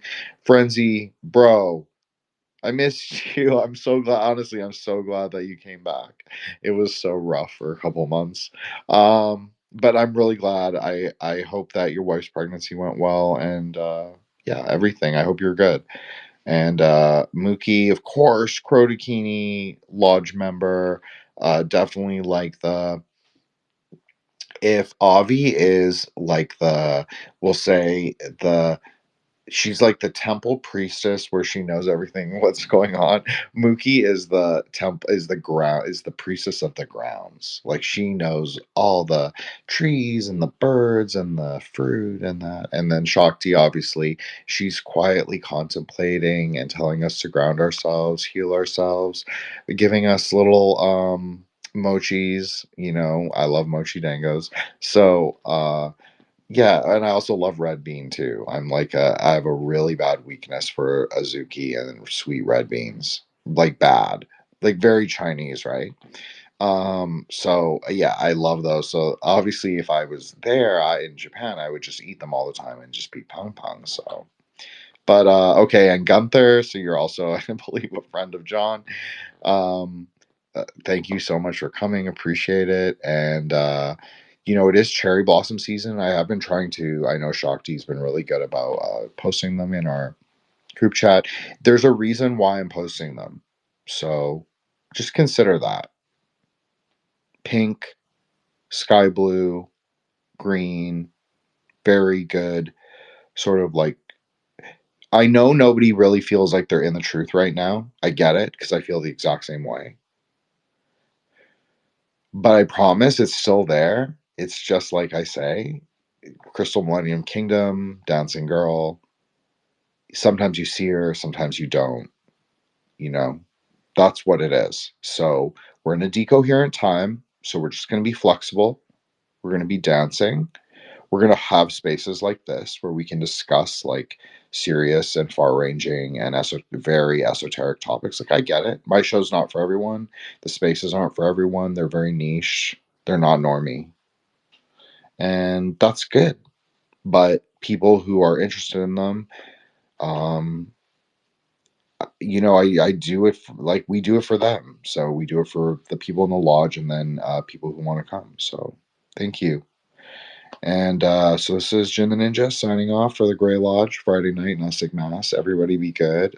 Joshua, I'll see you bright and early tomorrow. Just kidding, not bright and early, but I will see you. I will speak to you tomorrow at least. And for anyone that I owe recording with who's listening, I don't know if there anyone is, but I am releasing Low IQ Moron from the very infamous and famous, one of my favorite podcasts, Thoughts and Prayers podcast. He will be on my feed next week. Check out Eric's episodes. I said Ralph Bakshi in 3 parts. We do heavy Kabbalah, maybe not heavy for our spaces, but it's heavy for people who are like sort of normalized to my Sephirotic wanderings. So I do discuss it quite in depth. And I think it's the first treatment of those films in that way. So, I'm not doing it from an occult decode angle. I'm doing it from a Kabbalistic angle, a colors angle, themes, a Sephira of the hero's journey. So, I don't know if they're good, but I think they're interesting. So there you go. Then Low IQ Moron, we talk about meta reality. That's a big part of it, and psychic violence on media. So kind of a relevant and interesting topic. And I think I have some really cool guests upcoming. Like a rock and roll guy named Simon. He's from Australia. He has a metal group. I know all the boys love metal, black metal, death metal. Yeah, he does all that. He's really cool. He's like a rock. He's like a kind of like a goth boy millennial, I guess. But he's really awesome, and he did a whole metal project on the Montauk project. So he's going to come on my show. I've actually done an episode with him on Rejects, one of my favorite Magi Behind the Mic episodes. He's coming on my show. David Osborne asked me to come on my show. I was like, what? I told him in DM, I said, it's not flattering per se to have someone that you think is cool, that they think what you're doing is cool, but it is weird. Like, it's kind of like it's perception. It's perception in time. It's very Hassad and Banah, right? So I said that to him, and I said, it is kind of weird because I've thought you're cool for a while and I like your work. And he's like, yeah, I love your show. And I'm like, I don't expect anyone to love my show, but it's like, it's awesome that he thinks so. So we're doing that. Chris, Ashley have upcoming episodes. Alex Rivera has an upcoming episode. Uh, yeah, so I have so much. And John's obviously coming on. Matt's coming on. Solar's coming back. Solar has an upcoming episode. I know he left me on the asshole. He left me on the cliffhanger. Or he said that he said he didn't know. When I was releasing, I'm a little slow, but my show is a weekly scheduled release. Everybody knows this. The longest time I have ever let it sit was 12 days. That's not horrendous. I'm not making excuses, but I'm just saying there's a lot slower people. I produce free content from the love of my heart, and I also like have to get guests, and sometimes is harder. But then I've also had procrastination issues with editing, but I always get it done and I always get it in. So you could say, I hoed Max until the end. So that's basically where it is. So yeah, I've got lots. Oh, I have James from Grounded Extracts. So I have a really interesting episode coming up. Not that my episode with Low IQ isn't. It's really good too, but it's different. I kind of magic pill and Kabbalah pill him, and he kind of already knows a little bit of Kabbalah. So it was very interesting conversation. But with James, he introduced me to Iboga and Ibogaine and the alchemical process and what happens in sort of taking of it and partaking of it and getting sober on it. So, because I've never had an addiction issue, so sobriety is sort of my normative state in one way of thinking because I don't drink. But anyways, he explained to me about it, and it was really interesting. So I hope that people get it, like something out of that one too. So he's not on Twitter; he's only on IG. I know I've kept you guys way longer. I just wanted to give I guess I'm cleaning house a little. Anyways, this is Friday Night Gnostic Mass. We're the Grey Lodge, Magicians group chat. Thanks everybody for coming. Have a great night. There goes my 2 hours and 20 minutes. Magic marker. So there we go. Yeah, I know tonight it was a little more laid back, a little more decoherent, but you know, uh, it's my season. It's my gardening season, so I was outside a lot, so I'm a little tired, but in a good way. And I hope you all have a great weekend, and I hope everybody, your great work is you. It's your life. Don't worry about the rest. Not right now. Get a control of what you can control. That's it. I'm not a guru, but that seems like very good metaphysical advice, very basic. If you can't control you, it's hard to control, uh, all magical experiences. You'll have much better and much more fulfilling magical experiences if you have much more control of your emotions, your mind. That will also help purify your surroundings as well. There's a very clear idea. We've discussed this many times. So, anyways, good night, everybody. Say your prayers before you go to bed. Say your prayers when you wake up, and be post-conceptual. Be both pre and post-conceptual. It's an interesting way to think. Maybe help de-densify yourself.